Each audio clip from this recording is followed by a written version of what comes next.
اعوذ باللہ من الشیطان اللعین الرجیم بسم اللہ الرحمن الرحیم الحمد للہ وکفا وسلام علی عبادہ الذین اصطفیٰ. درود بھیجیے محمد و آل محمد صلی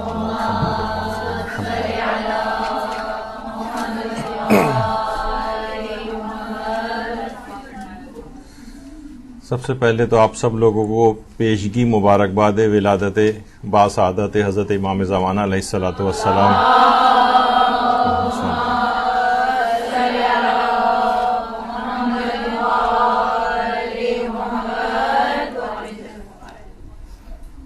گیارہ سو 87 سال گزر گئے ہیں امام کی ولادت کو اور ان کی غیبت کو بھی، کیونکہ امام زمانہ علیہ الصلوۃ والسلام اپنی پیدائش کے دن سے ہی غیبت میں ہیں.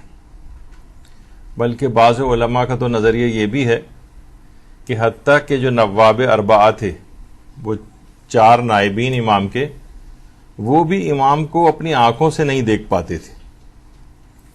کوئی بھی توقیات کا سلسلہ ہوتا تھا، یا پردے کے پیچھے سے گفتگو ہوتی تھی، یا کوئی حجاب ہوتا تھا، بہرحال وہ براہ راست امام کی زیارت نہیں کر پاتے تھے. تو اتنا طویل عرصہ گزر گیا ہے، اور صاحبان ایمان کی مختلف صدیوں میں، ادوار میں اس خواہش کو لے کر اس دنیا سے گئے ہیں کہ کاش ہم اپنے زمانے کے امام کی زیارت کر سکتے. یہ بات دماغ میں رہے کہ ٹھیک ہے کہ امام زمانہ ہم سے، ہماری آنکھوں سے دور ہے، لیکن آیت اللہ بہجت یہ بات فرماتے تھے کہ ہمارے امام زمانہ ہمارے اس قدر نزدیک ہیں کہ ہماری ہر حالت سے وہ باخبر ہیں. ہم انہیں نہیں دیکھ پاتے ہیں اور ان سے غافل ہیں، اور ہم یہ سمجھتے کہ ہم ان سے بہت دور ہیں. افسوس ہے کہ ہم اس نعمت ولایت کے قدردان نہیں.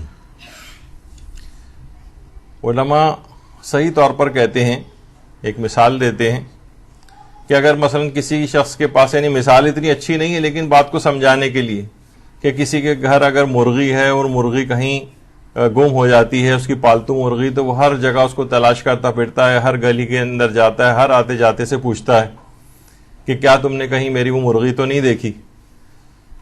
تو کہا کہ ہمارے امام زمانہ علیہ السلام اتنی صدیوں سے پردہ غیبت میں ہیں، کسی کے دل میں کوئی شوق نہیں ہوتا، کوئی تڑپ نہیں ہوتی، وہ ہماری آنکھوں سے گم ہیں، لیکن کوئی ایسی چیز ہمارے اندر پیدا نہیں ہوتی کہ ہم ان کو تلاش کریں، ان کا قرب حاصل کرنے کی کوشش کریں، ان کے قریب ہونے کی کوشش کریں، جبکہ وہ ہماری تمام حالات سے باخبر ہیں، لیکن ہم ان سے اس لحاظ سے قربت نہیں رکھتے، اور ان کی کوئی فکر اس انداز کی نہیں رکھتے کہ جیسی کہ ہمیں رکھنی چاہیے. اور خود حضرت امیر المومنین علیہ الصلوۃ والسلام یہ جملہ ارشاد فرماتے ہیں، صلی اللہ علیہ محمد وعلی محمد.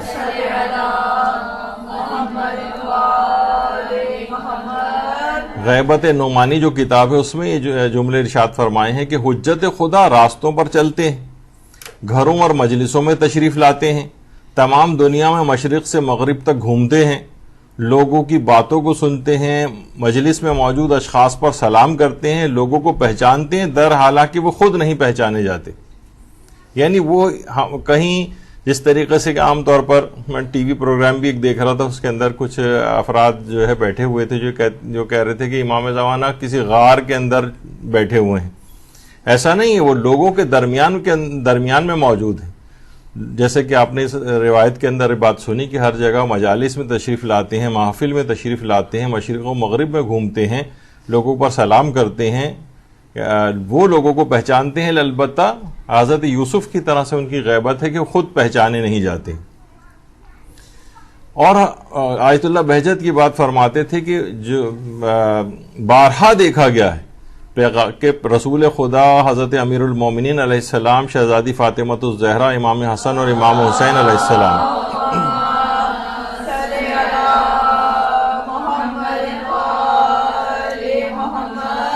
یہ مجالس حدیث قصہ میں اور مجالس توسل میں حاضر ہوتے ہیں، یعنی اس میں آتے ہیں.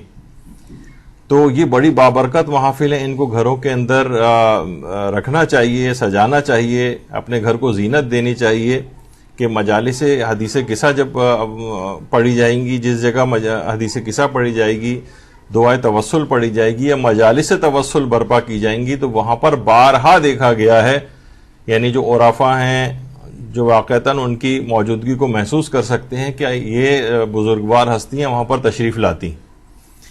تو اچھا، یہ البتہ ضرور ہے کہ یہ اپنے اجساد مثالیہ میں تشریف لاتی، اپنے جسم اصلی کے ساتھ نہیں بلکہ جسم مثالی کے ساتھ.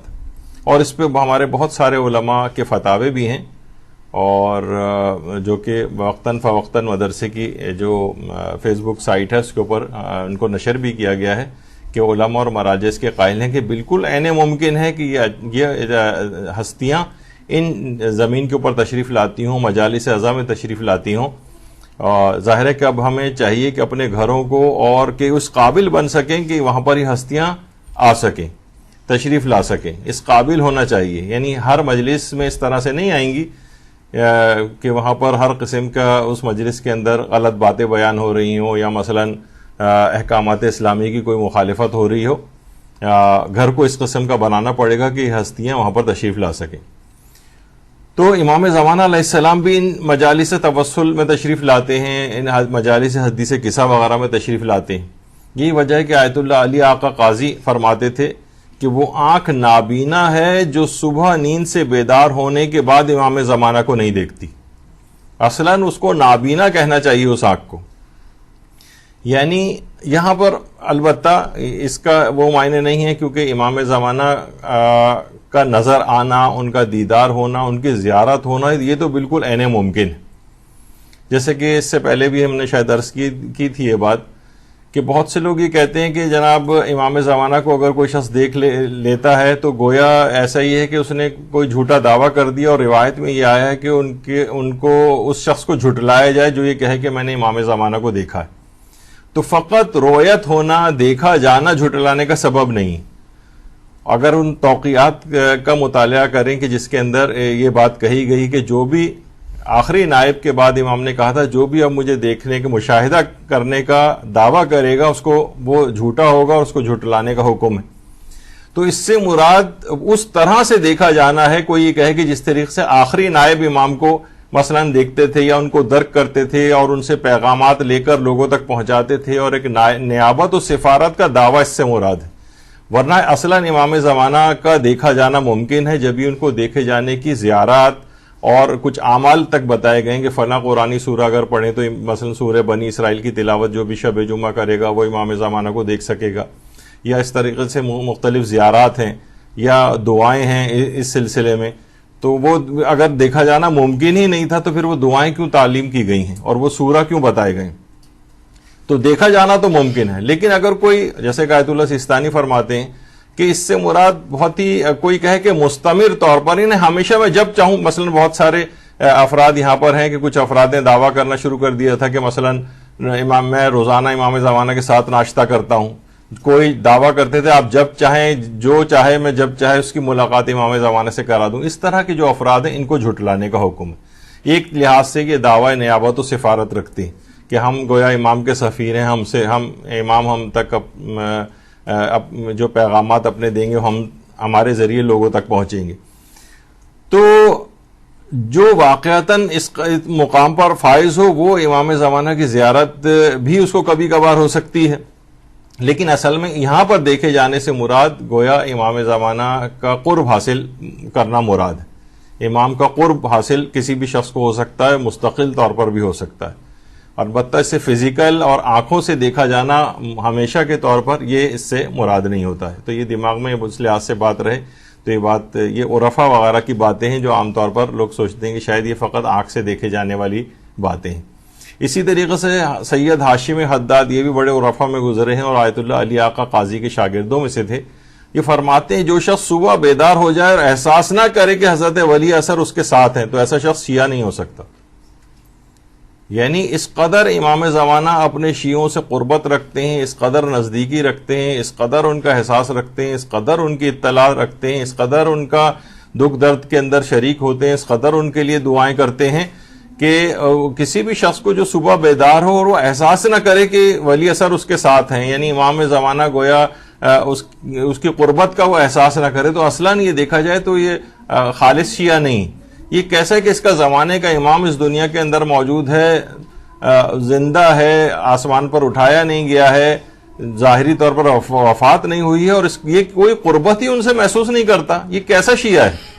کسی بھی زمانے مثلا امام زمانہ کہیں پر موجود ہوں، جو کہ ائمہ کے جو سابقہ ادوار تھے اس کے اندر موجود ہوتے تھے لوگ، تو یہ کیسا شخص ہے کہ وہ تو قربت کا احساس رکھتے تھے نا. اس کے بھی امام یہاں پر موجود ہیں لیکن یہ قربت کا احساس جو ہے وہ نہیں رکھ پا رہا ہے.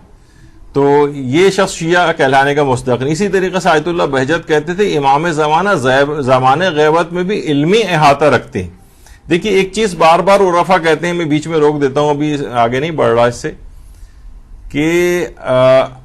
کہ اکثر عرفا کے اور علماء کے اقوال میں ملتا ہے کہ امام زمانہ حاضر و ناظر ہیں. تو اس وقت یہ بات سن کر بہت سارے افراد جو ذرا وہابی فکر کے ذرا ہو گئے ہیں ہمارے ہاں، وہ فوراً کہتے ہیں کہ یہ تو صرف اللہ کی ذات ہے حاضر و ناظر ہونا. تو یہاں پر ہمیں دیکھنا چاہیے کہ یہاں دیکھیے جو جملے ہوتے ہیں نا وہ ان میں جس کے لیے کہے جاتے ہیں اس کے اعتبار سے ہوتے ہیں. ایک ہوتا ہے حاضر ہر جگہ خدا کی طرح سے حاضر ہونا، ایسا امام زمانہ اس طرح سے نہیں ہے کہ ہر جگہ جس طرح خدا حاضر ہے اس طرح سے ہو، لیکن وہ ناظر ہو سکتے ہیں، یعنی سب کے حالات سے باخبر ہو سکتے ہیں. اور یہ جو حاضر ہونے والا مسئلہ ہے کہ حاضر ہونا، اس سے مراد احاطہ علمی، ہر لحاظ سے ان کو چیزیں اپنے ماننے والوں کی، دنیا کی تمام چیزوں کی ان کو اطلاع ہے.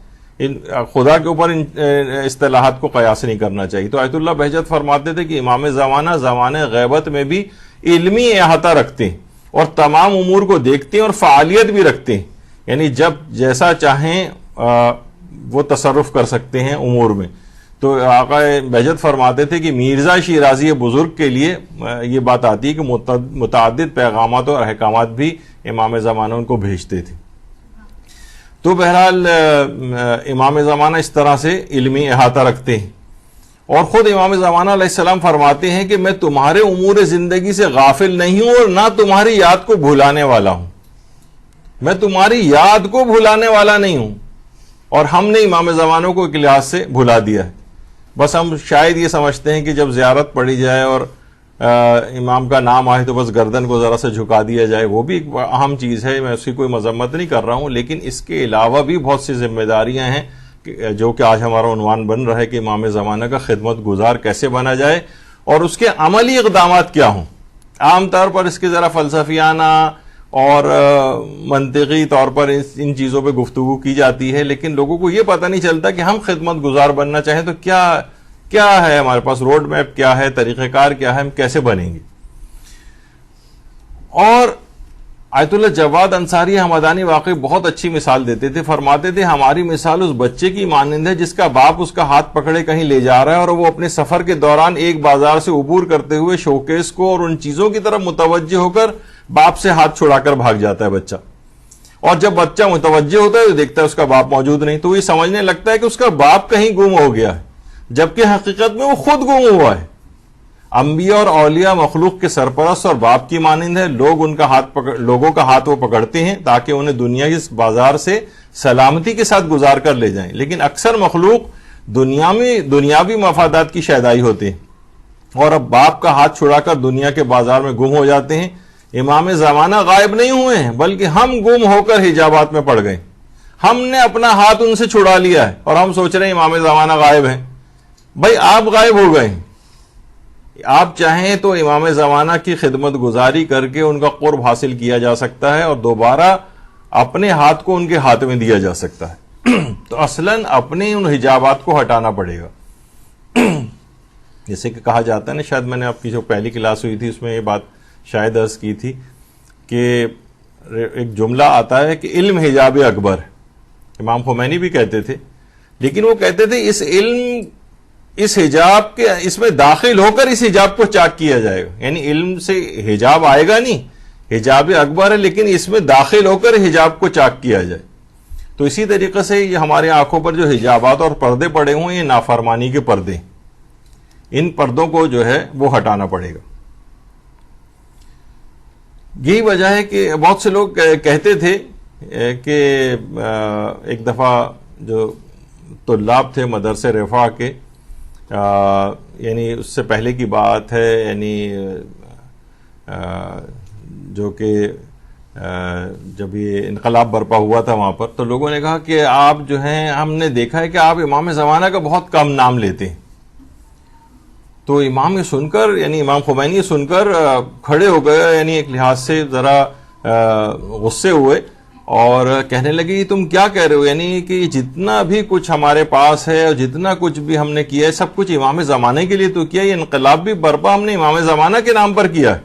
یعنی تم یہ یعنی تم نے کیسے کہا کہ آپ کی زبان سے ہم امام زمانہ کا نام نہیں سنتے. ایک شخص پوری اپنی زندگی امام زمانہ کے تمام احکامات کے فرامین میں لگا رہا ہے اور آپ اس کے ایک ایک مثلا جملے کو پکڑیں کہ کہاں کہاں کب کب کیسے کیسے ناموں کو جو ہے وہ استعمال کر رہا ہے. جیسے کہ بہت سے لوگ کہتے ہیں کہ ہم نے دیکھا ہوگا کہ مدرسۃ القائم کے فیس بک پیج پہ اکثر علماء کے اقوال جو ہے وہ اکثر زیادہ لگائے جاتے ہیں فقہا وغیرہ کے. تو بہت سے لوگوں کا اعتراض ہوتا ہے کہ بھئی یہ آپ فقہا کے اقوال اس کے اوپر اتنے زیادہ کیوں لگاتے ہیں، آپ کو تو صرف احادیث لگانی چاہیے. کچھ کہتے ہیں آپ یہ 90% احادیث لگاتے ہیں تو قرآن کی آیات کیوں نہیں لگاتے. تو وہ ہر صورت میں یعنی لوگ صرف یہ نہیں دیکھتے کہ اس کے اندر بھی مفہوم، یعنی فقہا نے جو یہ ہم اقوال لگائے ہیں وہ بھی امام زمانہ کی محبت ہی کے لیے، معصوم کے لیے لگائے ہیں تاکہ لوگوں کے اندر ایک جذبہ اجاگر ہو، لوگوں کو پتہ ہو. پھر ایک اور بھی چیزیں آج کل فقہا اور مراجع کو مقصر بھی کہا جانے لگا ہے. جیسے کہ ایک لحاظ سے یہ جو جس طالب علموں نے اعتراض کیا تھا، ایک لحاظ سے یہی تھا نا کہ آپ کی زبان پر ہم زیادہ امام زمانہ کا نام کیوں نہیں سنتے. یعنی ایک لحاظ سے وہ مقصر ہونا، دوسرے الفاظ میں وہاں اس زمانے میں شاید یہ اتنی ٹرم ایجاد نہیں ہوئی تھی، اتنی پاکستان کے معاشرے میں ایجاد ہوئی بھی ہے.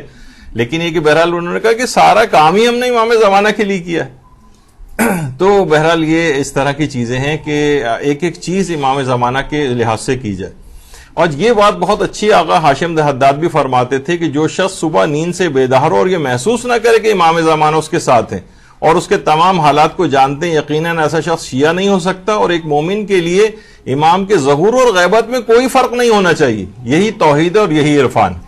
یعنی آپ کا دین پر عمل اس وقت کریں گے جب امام زمانہ تشریف لائیں گے، یہ اس بات کا انتظار کر رہے ہیں. اور اس زمانے غیبت میں جس قدر اس کی ضرورت ہے اور جتنا ثواب زمانے غیبت میں دین پر عمل کرنے کا ہے، ظہور کے بعد شاید اتنا نہیں. یہ بھی علماء کے اقوال کے اندر ہی جملہ ملتا ہے.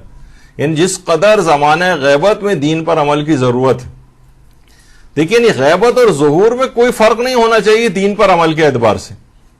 یعنی وہی تمام چیزیں، اب جیسے کہ میں نے اس سے پہلے بھی ایک دفعہ ذکر کیا تھا، مثلا امام زمانہ علیہ السلام کا ظہور ہو جائے اور آپ بھی سب انشاءاللہ ان کے سامنے موجود ہوں. تو جیسے کہ پرانے بھی ائمہ کے ادوار میں ہوتا تھا کہ لوگ مختلف شہروں میں رہتے تھے، مختلف ملکوں میں رہتے تھے، ان کی روزانہ امام زمانہ سے کہاں ملاقات ہوتی تھی. بس جو مدینے وغیرہ میں رہتے تھے افراد، ان کی امام سے ملاقات ہو جایا کرتی تھی. تو امام اگر بالفرض جیسے کہ امام اس دنیا میں موجود ہیں پردہ غیبت میں، ایک لحاظ سے وہ ہے کہ مثلا امام کوفے کو اختیار کریں گے دارالحکومت کے طور پر، اور امام ہمیشہ یعنی وہاں پر مستقل سکونت کو اختیار کریں گے، اور آپ ہوں گے مثلا پاکستان میں. تو کتنے عرصے کے بعد آپ ٹھیک ہے امام کی اس طرح سے اطلاعات آپ کو ملیں گی، لیکن آپ کی ملاقات ویسی نہیں ہو سکے گی. آپ کو دین پر عمل ویسے ہی کرنا پڑے گا. تو غیبت میں دین پر عمل کے اعتبار سے غیبت میں اور ظہور میں کوئی فرق نہیں. جس قدر امام زمانہ جب ظہور کر جائیں گے اس وقت بھی اسی قدر دین کے اوپر عمل ضروری ہوگا، غیبت میں بھی اسی قدر عمل ضروری ہے. تو اس لحاظ سے لوگوں کو کہ انتظار اس بات کا ہے کہ امام آئیں گے تو ہم ٹھیک ہوں گے تو پھر ہم اپنے آپ کو نیک بنائیں گے. نہیں، ایسا نہیں. غیبت اور ظہور میں دین پر عمل کے اعتبار سے کوئی فرق نہیں. اور یہ بھی آیت اللہ جواد انصاری حمدانی بھی بات فرماتے تھے کہ پوچھا گیا کہ امام زمانہ کب ظہور فرمائیں گے، تو انہوں نے کہا کہ اس وقت ظہور فرمائیں گے جب ان کا ظہور اور غیبت تمہارے لیے مساوی ہو جائے، اس وقت ظہور ہو جائے گا. ایک لحاظ سے یہی ہے کہ آپ کے لیے تو سمجھے کہ امام ابھی بھی ظہور کیا ہوا ہے، انہوں نے بس آپ کی آنکھوں سے تو اوجھل ہیں. جیسے آپ پاکستان میں اور مثلا کوفہ میں ہیں تو آپ کہاں ان سے اس قدر فریکوینٹلی مل سکیں گے یا ان کے پاس جا سکیں گے. اور اس زمانے کی جو تفصیلات بیان ہوتی ہیں کہ کوفہ شہر اس قدر مہنگا ہو جائے گا کہ ایک گاڑی کو پارک ہونے کی جگہ، یعنی تو میں نے اپنے الفاظ میں کہہ رہا ہوں، ورنہ ہے کہ سواری کو صرف کھڑا کرنے کے لیے یعنی لوگ جو ہے وہ بہت زیادہ قیمت وہاں پہ، اتنا یعنی جگہ جو اتنی قیمتی ہو، ہر شخص جو ہے وہ کوفے جانا چاہے گا. اور بہت سارے افراد جو کہ امام زمانہ علیہ السلام جب جمعے کی نماز پڑھائیں گے وہاں پر تو ان کی پیچھے نماز پڑھنے کے لیے لوگ بدھ سے سفر کرنا شروع کریں گے تاکہ جمعے تک وہاں پہنچ سکیں. اللہم صلی علی محمد.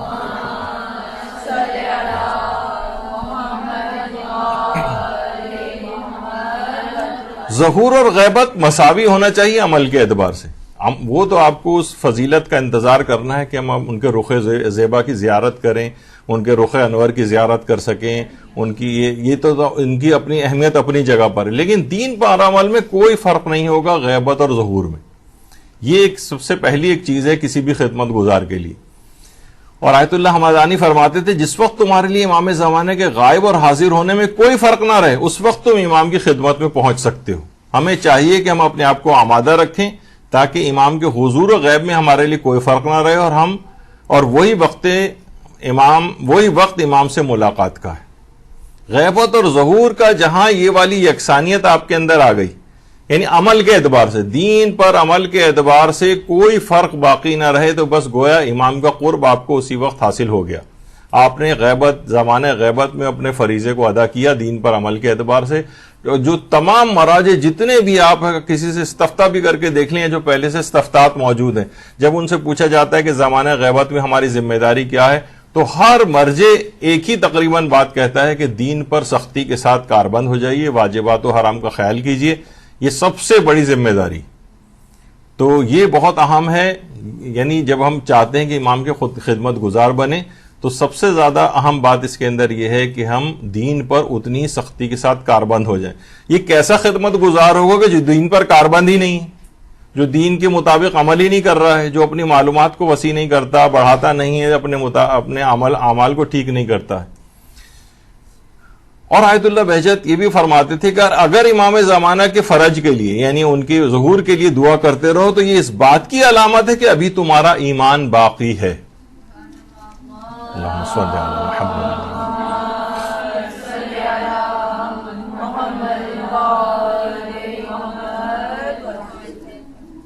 تو امام زمانہ کے لیے مسلسل دعا کرتے رہو, یہ اس بات کی علامت ہوگی کہ تمہارا ایمان ابھی باقی ہے. اور یہ بات بھائی کہی جاتی ہے کہ امام کے لیے ہم نے آنے کی تو ہم نے بہت دعائیں کی ہیں, لیکن ان کے نہ آنے کے لیے ہم نے سینکڑوں گناہ کیے ہیں. یعنی پوری کوشش کرتے ہیں کہ وہ نہ آنے پائیں. پتہ نہیں ایک واقعہ تھا, ایک حمید نام کا ایک یونیورسٹی کا طالب علم تھا, اور وہ جب یونیورسٹی کا ایک پورا گروپ وہاں پر گیا تھا آیت اللہ بہجت سے ملاقات کے لیے, تو یہ شخص بہت ہی زیادہ شراب وغیرہ بھی پیا کرتا تھا. خود اس کا بیان ہے جو واقعہ ایک ملتا ہے, شراب پیتا تھا. بہرحال وہ یونیورسٹی کا گروپ اس زمانے میں مراجع سے ملاقات کے لیے جاتا تھا, آیت اللہ بہجت سے ملاقات کے لیے بھی آیا. اچھا, یہ آیت اللہ بہجت طالب علموں سے بہت اچھے طریقے سے ملتے تھے. جب یہ یونیورسٹی کے طالب علم وہاں پر آئے تو یہ بار بار کوشش کر رہا تھا کہ میرا آئی کانٹیکٹ آیت اللہ بہجت سے ہو جائے, وہ میری طرف بھی دیکھیں, مجھ سے بھی بات کریں. لیکن آیت اللہ بہجت بالکل جس طرح التفات ہی نہیں کیا, دیکھ ہی نہیں رہے اس کی طرف. اور یہاں تک کہ سارے طالب علم اور سب سے ہنس ہنس کے بات کر رہے ہیں, مسکرا کر باتیں کر رہے ہیں, اور اس کو دیکھ ہی نہیں رہے, بالکل اگنور. یہاں تک کہ ملاقات کا وقت ختم ہو گیا, یہ گھر میں واپس آیا اور کہنے لگا یقیناً جو مشہور ہے ان کے متعلق کہ یہ اندرونی کیفیات کو بھی لوگوں کی جان لیتے ہیں, ان کو پتہ چل گیا کہ میں شرابی ہوں. اس قدر رویا یہ گھر آ کے کہ آیت اللہ بہجت اتنا برا ہوں میں کہ میری طرف التفات ہی نہیں کیا. اس نے گھر آ کے اپنی ساری شراب کی بوتلیں توڑ دی اور واقعتاً ایک سچی توبہ کی. 1 مہینے بعد تقریباً, اور ایک بالکل ایک نیکیوں پر کاربند ایک انسان بن گیا. 1 مہینے بعد پتہ چلا کہ یونیورسٹی کا ایک اور گروپ جا رہا ہے. جب اس نے دوبارہ اپلائی کیا, انہوں نے کہا نہیں تم تو پہلے دفعہ جا چکے ہو, جو ایک دفعہ جا چکے ہو وہ دوبارہ نہیں, اب نئے طالب علموں کو موقع ملے گا. بہرحال یہ حمید نامی طالب علم, اس کا نام بالآخر دوسرے گروپ میں بھی شامل ہو گیا. یہ اب آیت اللہ بہجت کے پاس پھر ملاقات کے لیے گیا. طالب علموں کا رش تھا, یہ پیچھے کھڑا ہوا تھا کہ پتہ نہیں اب بھی مجھے دیکھیں گے یا نہیں. تو لوگوں نے, یہ اپنی سوچوں میں گم ہوا تھا, لوگوں نے کہا حمید آیت اللہ بہجت تمہیں بلا رہے ہیں. اور اس نے کہا جب آئی کانٹیکٹ ہوا تو دیکھا آیت اللہ بہجت ہاتھ کے اشارے سے اس کو اپنے پاس بلایا, بالکل اس کا کان اپنے لبوں کے قریب کیا اور کہا کہ گزشتہ 1 مہینے سے تم نے اپنے زمانے کے امام کو بہت خوش کر دیا ہے. اللہم صلی علی محمد وعلی محمد.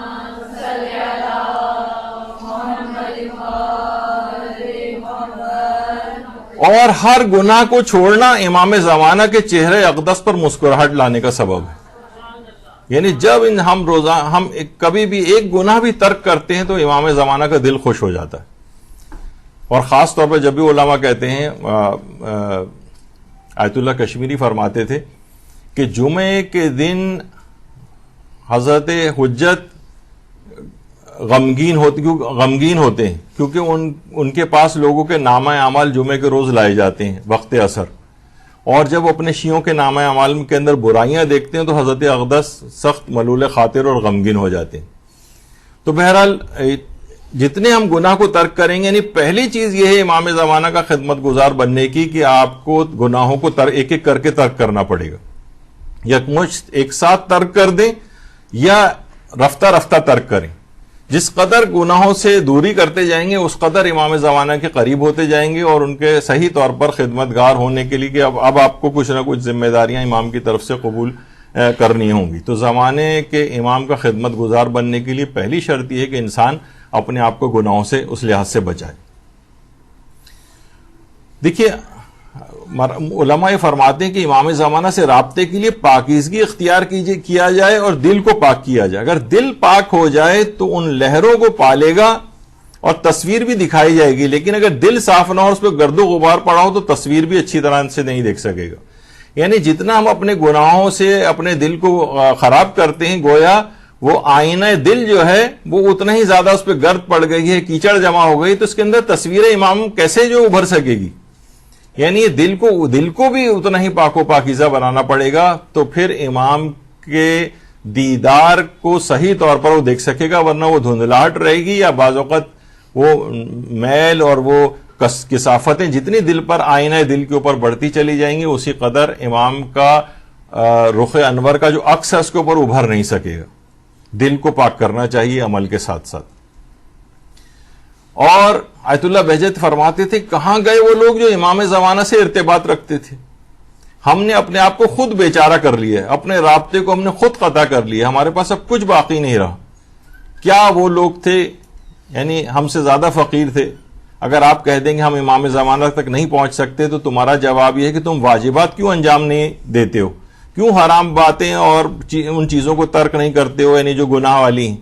اور امام ہم سے یہی چاہتے ہیں. متقی ترین شخص وہ ہے جو حرام کاموں سے اپنے آپ کو بچائے، واجبات کو ترک کرنا اور حرام کاموں کو انجام دینا یہ حضرت بقیت اللہ کے دیدار میں حجاب و نقاب کی طرح سے حائل ہے. اس وجہ سے ہمیں ان کا قرب حاصل نہیں ہوتا. یہ گناہ رکاوٹ بنے ہوئے ہیں. یہ ایک بہت اہم اس میں چیز ہے. جب بھی آیت اللہ کشمیری فرماتے تھے کہ جب بھی تم متقی بن جاؤ گے تو امام زمانہ کی خدمت میں پہنچنے کی اجازت فراہم ہو جائے گی. اور علامہ طباطبائی فرماتے تھے اگر تم نیک بنو گے تو امام زمانہ خود ڈھونڈتے ہوئے تمہاری طرف آئیں گے. تو اس سے اندازہ لگائیے کہ پھر آپ کو بہت زیادہ ایفرٹ نہیں کرنا پڑے گی. یعنی آپ گویا ایک قدم آگے بڑھائیں گے تو امام زمانہ اور تیزی کے ساتھ آپ کی طرف آئیں گے اور آپ کو اپنی طرف کھینچ لیں گے. تو متقی و پرہیزگار بننا شرط ہے اس کے اندر امام کا قرب حاصل کرنے کے لیے. یہی بات آیت اللہ طباطبائی فرماتے تھے کہ امام نے یہی بات فرمائی کہ تم صالح ہو جاؤ تو ہم خود تم کو تلاش کر لیں گے. اچھا دیکھیے رجب علی خیاط جو خود بڑے عرفا میں شامل تھے وہ یہ بات فرماتے ہیں کہ ان کے دوستوں میں سے ایک بات بیان کرتا ہے کہ جتنے سال میں رجب علی خیاط کی خدمت میں تھا میں نے احساس کیا کہ حضرت حجت کے ظہور کے علاوہ کوئی خواہش ان کی نہیں تھی. دوستوں کو بھی یہی یاد دہانی کراتے تھے کہ جہاں تک ہو سکے ظہور حجت کے علاوہ خدا سے اور کوئی کسی چیز کی دعا نہ مانگے. آپ کی حالت انتظار ایسی تھی جب کوئی شخص کسی دوسرے سے امام کے ظہور کے بارے میں بات کرتا تھا تو ان کی حالت منقلب ہو جاتی تھی اور وہ رونے لگتے تھے. یعنی اس قدر اپنے زمانے کا امام موجود ہے، اتنا بڑا ایک سانحہ ہمارے ساتھ ہوا ہے اور ہم کتنے مطمئن ہیں کہ ہمارا امام موجود ہے، اس زمانے میں موجود ہے، ہمارے درمیان اطراف میں کہیں ہوتا ہے وہ، لیکن ہم اس کو دیکھ نہیں پاتے ہیں، اس کا قرب ہم حاصل نہیں کر پاتے. تو رجب علی خیاط ہر وقت امام کا ذکر کرتے رہتے تھے. مومنین کی زبانوں پر امام کا ذکر ناپید ہو گیا ہے. آپ اپنی محافل میں دیکھ لیں، اپنی اس میں دیکھ لیں، اپنی گیدرنگز میں دیکھ لیں، خواتین سب جب بیٹھ کے باتیں کر رہی ہوتی ہیں، کئی کئی گھنٹوں کی آپ کی باتیں ہوتی ہیں، مرد حضرات کی باتیں ہوتی ہیں، جوانوں کی باتیں ہوتی ہیں، مرد ہیں تو سیاسیات کی باتیں ہو رہی ہیں، خواتین ہیں تو ان کے اپنے الگ شوق اور چیزیں، اس میں کہیں امام زمانہ نہیں، کہیں آپ کبھی بھی نوٹ کر کے دیکھ لیں امام زمانہ کا کس قدر تذکرہ ہو پاتا ہے، اور معلومات ہی لوگوں کو کس قدر ہے امام اپنے زمانے کے امام سے متعلق معلومات ہی نہیں. یہ بہت بڑا ایک المیہ ہو گیا ہے، اور بس ایک گویا امام ایک افسانوی اور ایک خیالی اور تصوراتی ایک شخصیت ہمارے نزدیک ہو گئے، افسانوی گویا ایک شخصیت ہے. نہیں، ایسا نہیں، ایک ریالٹی ہے اس لحاظ سے، لیکن ہم اس ریالٹی کو فیل نہیں کر رہے ہیں، اس حقیقت کا اندازہ نہیں کر پا رہے ہیں. اچھا، اب دیکھیے ظہور امام سے متعلق کچھ انحرافی افکار یہ خود ہمارے ہم سب کے اندر آ گئے. مثلا ایک انحرافی فکر کیا ہے؟ بھئی جو کچھ کرنا ہے امام زمانہ نہیں کرنا ہے، ہم کیا کر سکتے؟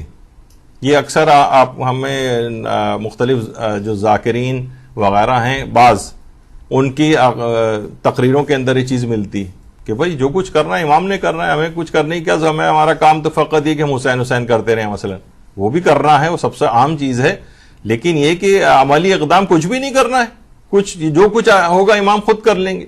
دوسری یہ کہ غیبت امام میں کچھ خدمت انجام دیے بغیر ظہور کے وقت انصار امام بننے کی تمنا کرنا، یعنی انصار امام بننا کتنا بڑا تمغہ ہے، اعزاز ہے، وہ بغیر کچھ کیے آپ کو حاصل ہو جائے گا. یعنی زمانے غیبت میں آپ نے کچھ بھی نہیں کیا امام کے لیے، اور جب ظہور کریں گے تو امام اپنے ہراول دستے میں گویا آپ کو شامل کر لیں گے. امپاسبل ہے. یہ کہاں سے یہ والی چیزیں آئی ہیں؟ انحرافی فکر ہے.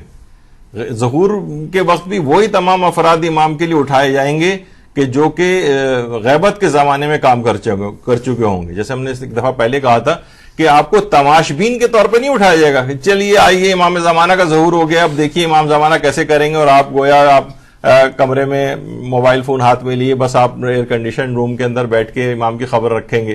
یعنی ہمیں کوئی تماشبین کے طور پہ نہیں اٹھایا جائے گا. اس قدر کام کرنا پڑے گا، اس قدر محنت کرنی پڑے گی کہ بہت سی روایات میں یہ بات آئی ہے کہ امام کے جو اصحاب ہوں گے وہ آرام بھی اپنی سواریوں پر کریں گے، اتنا بھی وقت نہیں ان کے پاس، قدر کام کرنا پڑے گا امام کے ظہور کے بعد بھی.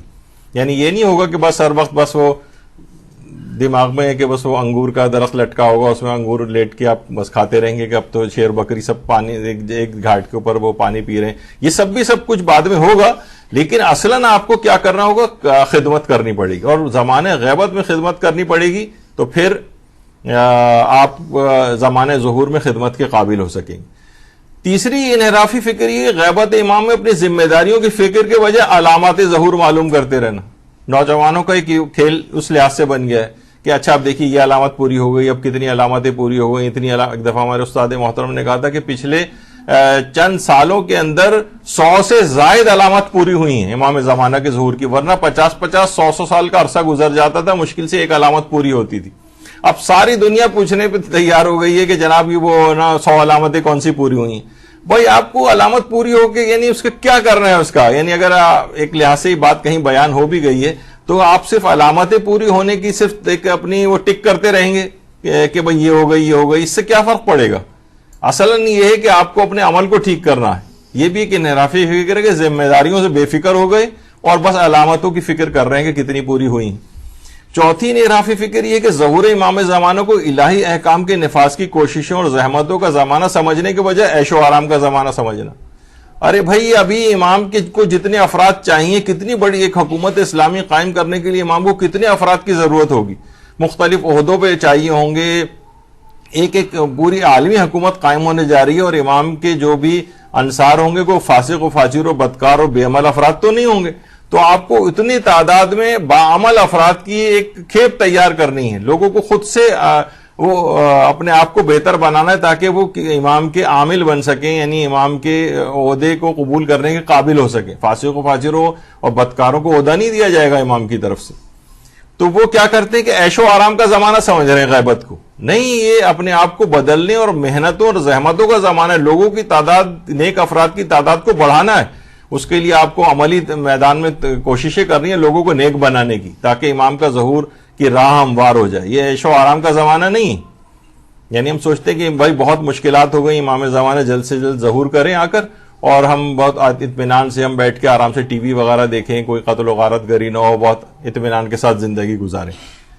تو یہ دماغوں میں لوگوں کے آ گیا عیش و آرام کی زندگی. پانچویں یہ جو انحرافی فکر ہے، اجتماعی ذمہ داریوں کو نظر انداز کر کے فقط چند عبادات کو انجام دے کر گوشہ نشینی کی زندگی گزارنا. ٹھیک ہے، میں نے اپنی نمازیں پڑھ لی ہیں، روزے میں نے رکھے ہیں، وقت پہ خمس میں نکال دیتا ہوں، یہ بھی بہت بڑی عبادت ہے. وہ یہ بھی آج کل کوئی کر رہا ہو تو بڑا کارنامہ ہے اس کا.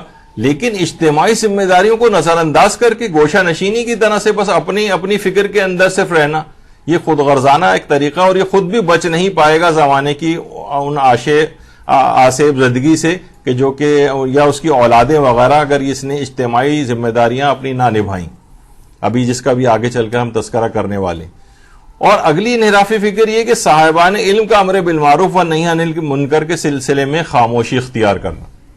خاموشی، اچھا اس میں چلے ہم ابھی علماء کو تو اپنی ذمہ داریاں پتہ ہیں، اس لحاظ سے آپ بھی اب دینی طالب علم ہونے کے اعتبار سے، طالبہ ہونے کے اعتبار سے آپ کی بھی اپنی کچھ ذمہ داریاں ہو گئیں. یعنی مدرسے کی ایک طالبہ ہونے کے لحاظ سے آپ کی فکر عام خواتین جو گھروں میں ہیں ان سے بہت بہتر آپ کی فکر ہونی چاہیے. اس سلسلے میں اگر خاموشی اختیار کی تو یہ خود ایک انحرافی فکر ہے. یعنی ادھر ادھر کی باتیں، ادھر ادھر کی مجلسیں جو آپ پڑھ رہی ہیں اس میں ادھر ادھر کی باتیں کر رہی ہیں، عمل کے اوپر، تبلیغات دین کے اوپر اس پہ فوکس نہیں ہے آپ کا. تو کیا ہے یہ بھی امر بالمعروف و نہی عن المنکر کے سلسلے میں خاموشی اختیار کرنا. یہ انحرافی افکار ہیں. جو خدمت گزارے امام زمانہ بننا چاہے گا ان کو اپنے اندر سے ان انحرافی فکروں کو نکالنا پڑے گا، نکالنی پڑیں گی فکریں. تو یہی بات آیت اللہ بہجت فرماتے تھے کہ یہ بات یقینی ہے کہ امام زمانہ کے ظہور کی تعجیل کے لیے دعا کرنے کی بہت زیادہ تاثیر ہے، لیکن شرط یہ ہے کہ وہ فقط زبان کی حد تک نہ ہو. یہ ہم صرف اجل اللہ تعالی فرجہ الشریف، صرف زبانی قسم کی دعا اللہم کن لولیک الحجت، جس میں اکثر لوگوں کو اس کے ان دعاؤں کے ترجمے سے بھی واقفیت نہیں ہے، بس پڑھ رہے ہیں کہ ہاں اس میں کچھ نہ کچھ ایسی بات ہے، اچھی بات ہے، بس اس لحاظ سے پڑھ رہے ہیں. یعنی زبان سے دعا کی بہت تاثیر ہے، لیکن فرماتے ہیں شرط یہ وہ فقط زبان کی حد تک نہ ہو، عمل سے اظہار ہونا چاہیے. رجب علی خیاط بھی یہ بات ارشاد فرماتے تھے کہ ہم امام زمانہ کو اپنی ذات سے زیادہ دوست رکھتے ہیں. حالانکہ ایسا نہیں، اگر ہم امام زمانہ کو اپنے سے زیادہ دوست رکھتے تو امام زمانہ کے لیے کوئی کام کرتے. نہ صرف یہ کہ اپنے لیے کام کرتے ہیں، بس دعا کرو کہ خداوند عالم امام زمانہ کے ظہور کی رکاوٹوں کو دور کرے، ہمارے دلوں کو بھی امام زمانہ کے دل سے ہم آہنگ کر دے. یعنی ہم اپنے دوست رکھتے ہیں اس بات کو، ہم اپنے لیے کام کرتے ہیں پورے دن اور رات. آپ دیکھیں سارے کام ہم اپنے لیے کر رہے ہیں. امام زمانہ کا کام کون سا ہے جو بھی آگے چل کر میں ذکر کرنے والا ہوں، چند ایک اشارے ہوں گے ورنہ تو اس پہ بہت چیزیں کہی جا سکتی. دیکھیے جو بھی امام زمانہ سے محبت رکھتا ہے، اگر محبت امام ہے تو محب پر اس کے اثرات نمایاں ہونے چاہیے. محبت کے اثرات ہوتے ہیں نا. دیکھیے محبت کرنے والوں میں صرف مانگنے کا نہیں، کچھ دینے کا جذبہ ہونا چاہیے. امام کو خیر ہم کیا دیں گے؟ امام کو ہم سے عمل صالح مطلوب ہے. ہم اور کون سی چیز امام زمانہ کو دے سکتے ہیں؟ امام کو ہم سے جو چیز چاہیے وہ عمل صالح چاہیے. اور جو ہم جب یہ نہیں کہ صرف ہم امام سے مانگتے ہی رہیں کہ یہ چاہیے یہ چاہیے یہ چاہیے اور امام کو کچھ نہ دیں. امام کو ہم سے عمل صالح چاہیے. محبت کرنے والا اپنے محبوب کی ناراضگی سے ڈرتا ہے کہ اس کے کسی عمل سے محبوب ناراض نہ ہو جائے.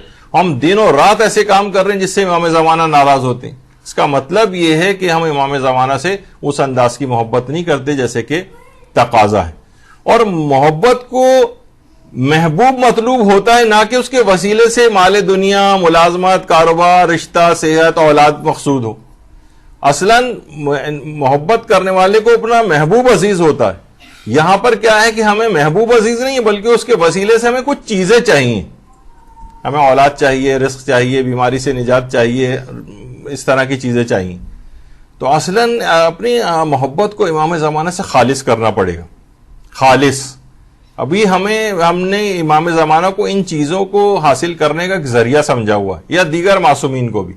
وہ تو ہمیں حکم ہے کہ ان سے یہ چیزیں مانگو، ان کے وسیلے سے مانگو، ان سے مانگو، وہ اس میں کوئی حرج نہیں ہے. لیکن یہ کہ اصلاً یہ جو محبت کرنے والا ہے اس کے کچھ اثرات، اس کے کچھ نمایاں اس کی زندگی پہ نظر آنے چاہیے کہ یہ شخص ائمہ سے محبت کرتا ہے، صرف زبانی طور پر نہیں. مثلا کوئی علماء مثال دیتے ہیں کہ کوئی لڑکا ہو وہ اپنے باپ کا کوئی حکم نہ مان رہا ہو اور مثلا باپ سے کہہ رہا ہو بابا جان میں آپ سے بہت محبت کرتا ہوں، تو باپ بھی ڈانٹ کے کہے گا کہ خاک محبت کرتا ہے، بات تو میری ایک بھی نہیں مانتا ہے تو بعض اوقات یہی ہم لوگوں کے ساتھ ہوتا ہے کہ ہم ان کی کوئی بات نہیں مان رہے ہیں، بس زبانی طور پہ کہتے ہیں ہم بہت محبت کرتے ہیں اپنے امام سے. جب بھی حضرت اللہ بہجت بھی فرماتے تھے کہ ظہور کے وقت حلوہ تقسیم نہیں ہوگا، امام زمانہ آئیں گے تو اس وقت بھی قیامت سے کچھ کم برپا نہ ہوگا، تو کام کرنا پڑے گا. اب امام زمانہ کے دیکھیے مددگاروں میں ہم کہہ رہے ہیں نا ہم کیسے شامل ہوں عملی اقدامات، تو اس کے لیے ہمارے چھٹے امام جعفر صادق علیہ الصلوۃ والسلام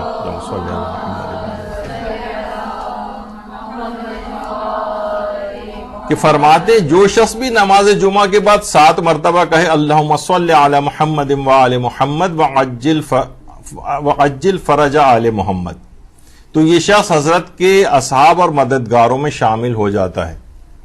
یعنی یہ والا عمل ایسا ہے کہ یہ بھی آپ کو حضرت حجت کے خدمت گزاروں میں شامل کروا دے گا اگر کوئی پابندی سے اس کو نماز جمعہ کے بعد 7 مرتبہ یہ کہنا شروع کر دے. آقا سید مرتضی مجتہدی سیستانی ان کی کتاب صحیفہ مہدویہ اس کے اندر بھی یہ والی روایت موجود ہے. یہ دعا کے حوالے سے بات ہو گئی. اچھا اب دیکھیے ایک چیز خاص طور پر یہ آپ کی خدمت میں عرض کر دی جائے، یہ جو خاتون آپ کے سامنے یہ خود آپ حیران ہوں گی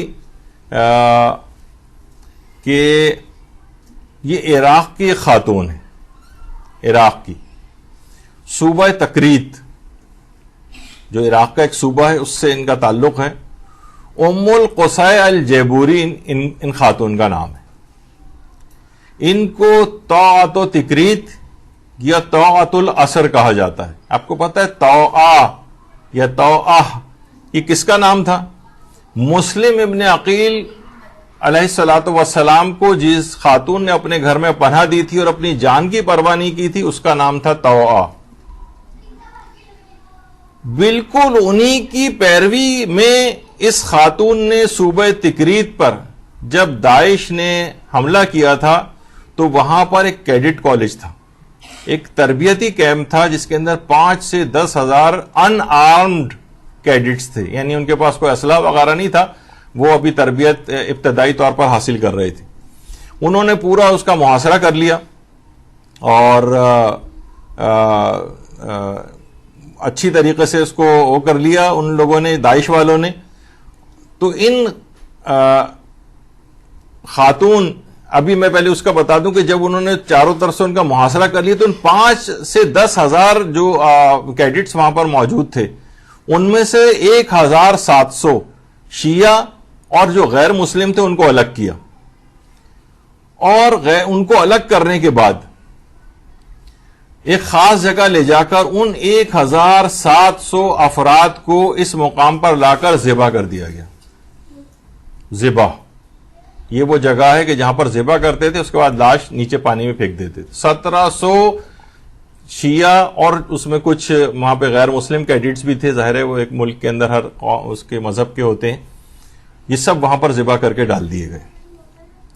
اچھا جس وقت یہ ام القصائے کو علم ہوا اس بات کا کہ اس قتل عام کے دوران کچھ کیڈٹس ایسے ہیں کہ جو وہاں سے فرار ہو گئے تھے، تو اس خاتون نے پہلے اپنے بیٹے اور بیٹی کو داعش کے علاقے میں بھیجا اور وہاں سے ان 7 کیڈٹس کی رہنمائی کی اور اپنے گھر تک ان کو لے کر آئیں، اور جو وہاں سے فرار ہو گئے تھے ان کو اپنے گھر میں پناہ دی اور تقریباً 17 دن تک وہ کیڈٹس ان کے گھر میں رہے اور وہاں ان کو رہائش انہوں خاتون نے مہیا کی، غذا وغیرہ مہیا کی. اس کے بعد ان میں سے جو 7 کیڈٹس تھے ان کے جعلی شناختی کارڈ ایک لحاظ سے بنائے انہوں نے، اور داعش کے علاقے سے نکالنے کے لیے اصل میں وہ ضروری تھے، اور پھر وہ ان کو جعلی شناختی کارڈ اس طور پہ بنائے کہ ان کو اپنا بیٹا شو کیا، اور تاکہ پوری فیملی لک دینے کے لیے خود بھی ان کے ساتھ گئیں اور اپنی بیٹی کو بھی ساتھ لیا. کتنا بڑا ایک خطرہ مول لیا اس خاتون نے.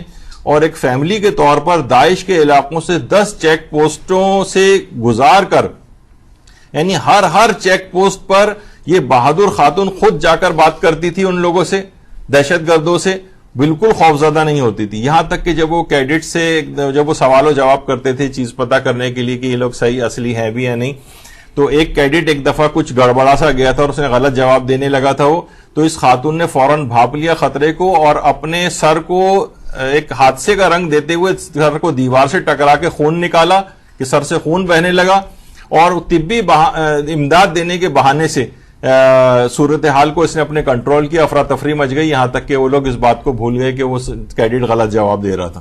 اس طرح سے اس خاتون نے 64 کیڈٹس کو، جوانوں کو داعش کے علاقے سے بحفاظت باہر نکالا. عراقی عوام نے اس عظیم عورت کو ام العراقین کا لقب دیا. ام العراقین یا طاعت و تکریت، تکریت کی طاعہ، عراق کی طاعہ، جو کہ جس اللہم صلی علی محمد وعلی محمد.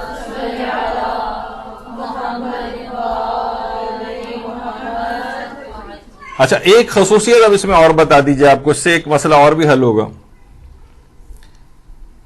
یہ خاتون غیر شیعہ مسلمان ہے، غیر شیعہ.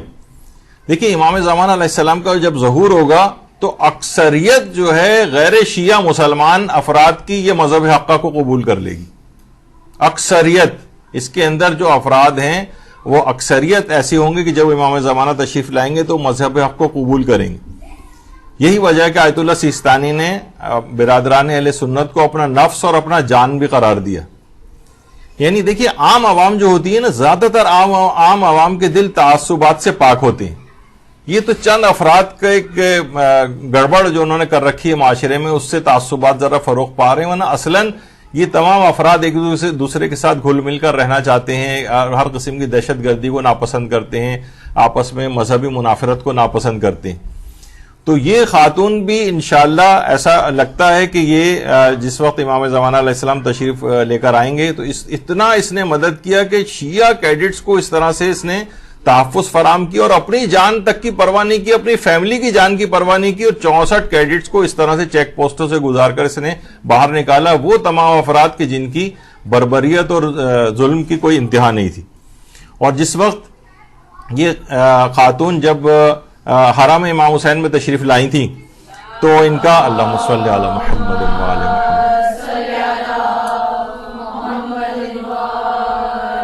محمد، تو ان کا بہت فقید المثال استقبال ہوا تھا. اور وہاں کے جو مدیر اعلیٰ ہیں شیخ عبد المہدی حرم امام حسین علیہ السلام کے، انہوں نے باقاعدہ ان کا شایان شان استقبال کیا تھا اور ان کو ایک اس لحاظ سے ایک ہدیہ اور تحفہ بھی وہاں پر جو ہے پیش کیا گیا تھا.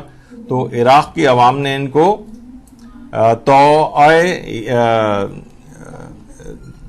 یعنی کیونکہ ویسے ان کا اصل نام تھا ام القصاء الجیبوری، لیکن طاعت و تکریت یا طاعت الاثر کا جو ہے ان کو خطاب دیا گیا، یا ام العراقین، عراقیوں کی ماں. تو بس دیکھیے اس طرح سے جس قدر بھی لوگوں کے پاس جس قدر امکانات اس کے میسر ہوں، لوگوں کو چاہیے کہ وہ اپنے امکانات کے تحت جس طرح سے بھی، یہ ہمارے لیے ایک پیغام ہے کہ ہم جس قدر جب جو امکانات ہوں اس کے مطابق ہم اپنے امام زمانہ کی خدمت کریں.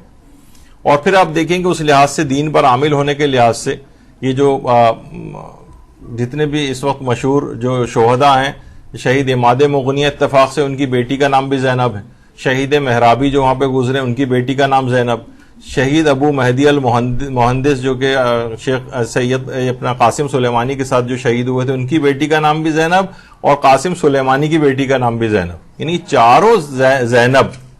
اس طرح سے ہمارے یہاں کہا جاتا ہے نا کہ یہ جو ہماری کتب اربع ہیں، ان کو لکھنے والے یہ جو چار ہماری مذہبی بیسک مذہبی کتب ہیں، اصول و کافی، تہذیب الاحکام، استفسار اور ملا یازر الفقی، اس کے جو لکھنے والے تین ہمارے علماء ہیں، تینوں الگ الگ زمانے میں تھے، لیکن اتفاق ایسا ہے کہ تینوں کے نام محمد تھے اور تینوں کی کنیت ابو جعفر تھی. شیخ ابو جعفر محمد ابن یعقوب کلینی، شیخ ابو جعفر محمد ابن حسن توسی، شیخ ابو جعفر علی ابن باویہ قمی، یعنی یہ اور تینوں کے نام محمد، جب انہیں محمد دون الثلاثہ کہا ہے تو ایک لحاظ سے یہ بھی ایک اتفاق ہے کہ ان تینوں مشہور جو شہداء گزرے ہیں ملت کے، ان کی بیٹیوں کے نام بھی زینب. اب امید ہے کہ انشاءاللہ یہ کار زینبی انجام دیں گی. اچھا، اب امام زمانہ کی خدمت گزاری کے اعتبار سے دیکھیے اس قدر اہمیت ہے ان چیزوں کی کہ انجمن مددکاری امام زمانہ کے نام سے ایک انجمن ایران کے اندر بھی، یعنی لوگوں کو چاہیے کہ اس سلسلے میں کام کریں، ایسی ادارے چیزیں بنائیں جو امام زمانہ کی مددگاری کر سکیں. کیونکہ غیبت امام میں ہمارے پانچویں امام امام محمد باقر علیہ الصلوۃ والسلام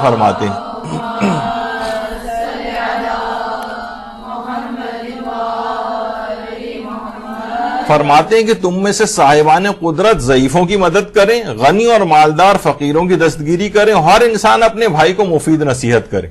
یعنی ایک تو وہ والا کام بھی کرنا ہے آپ نے جو چیریٹی ورک ہے، لوگوں کی مدد کرنا ہے، اور اس کے ساتھ کیا ہے ہر شخص اپنے بھائی کو مفید نصیحت یعنی امر بالمعروف اور نہی عن المنکر یعنی تبلیغات کا کام، یہ ذمہ داریوں میں سے ایک ذمہ داری پانچویں امام نے قرار دی.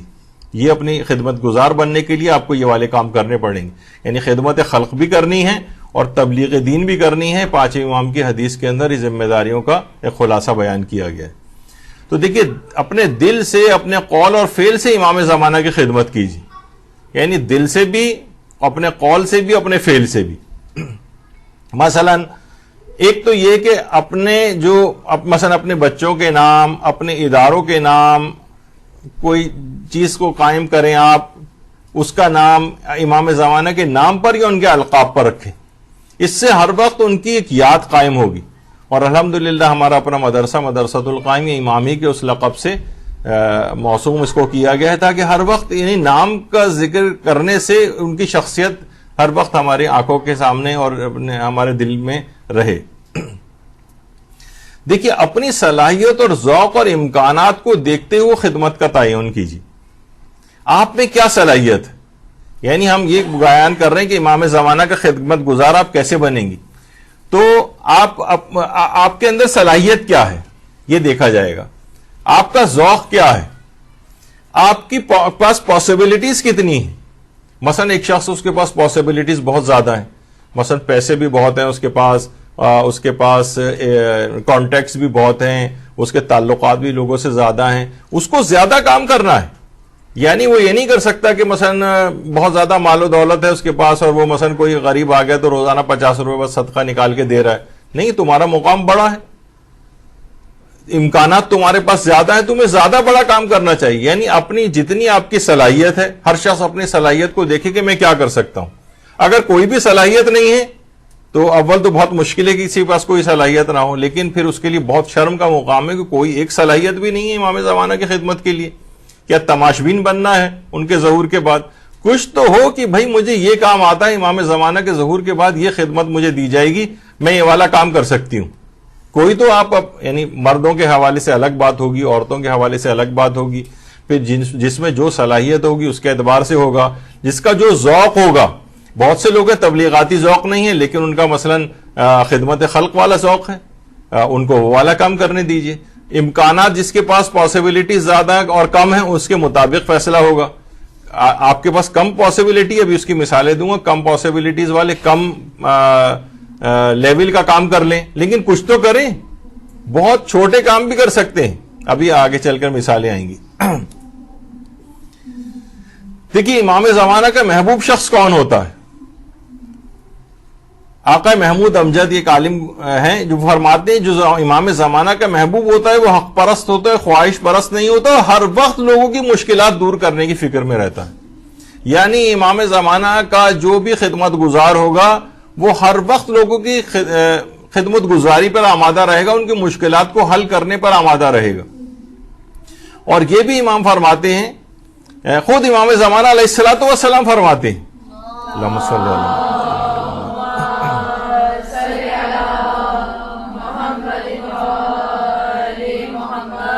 فرماتے ہیں اپنے آپ کو لوگوں کے حوالے کر دو اور اپنے بیٹھنے کی جگہ دہلیز کو قرار دو اور لوگوں کی حاجتوں کو پورا کرو. دروازے بند نہیں کرو، گویا ہر وقت دروازہ کھلا رہے، تم دہلیز پر بیٹھے رہو اور اپنے آپ کو لوگوں کے حوالے کرو.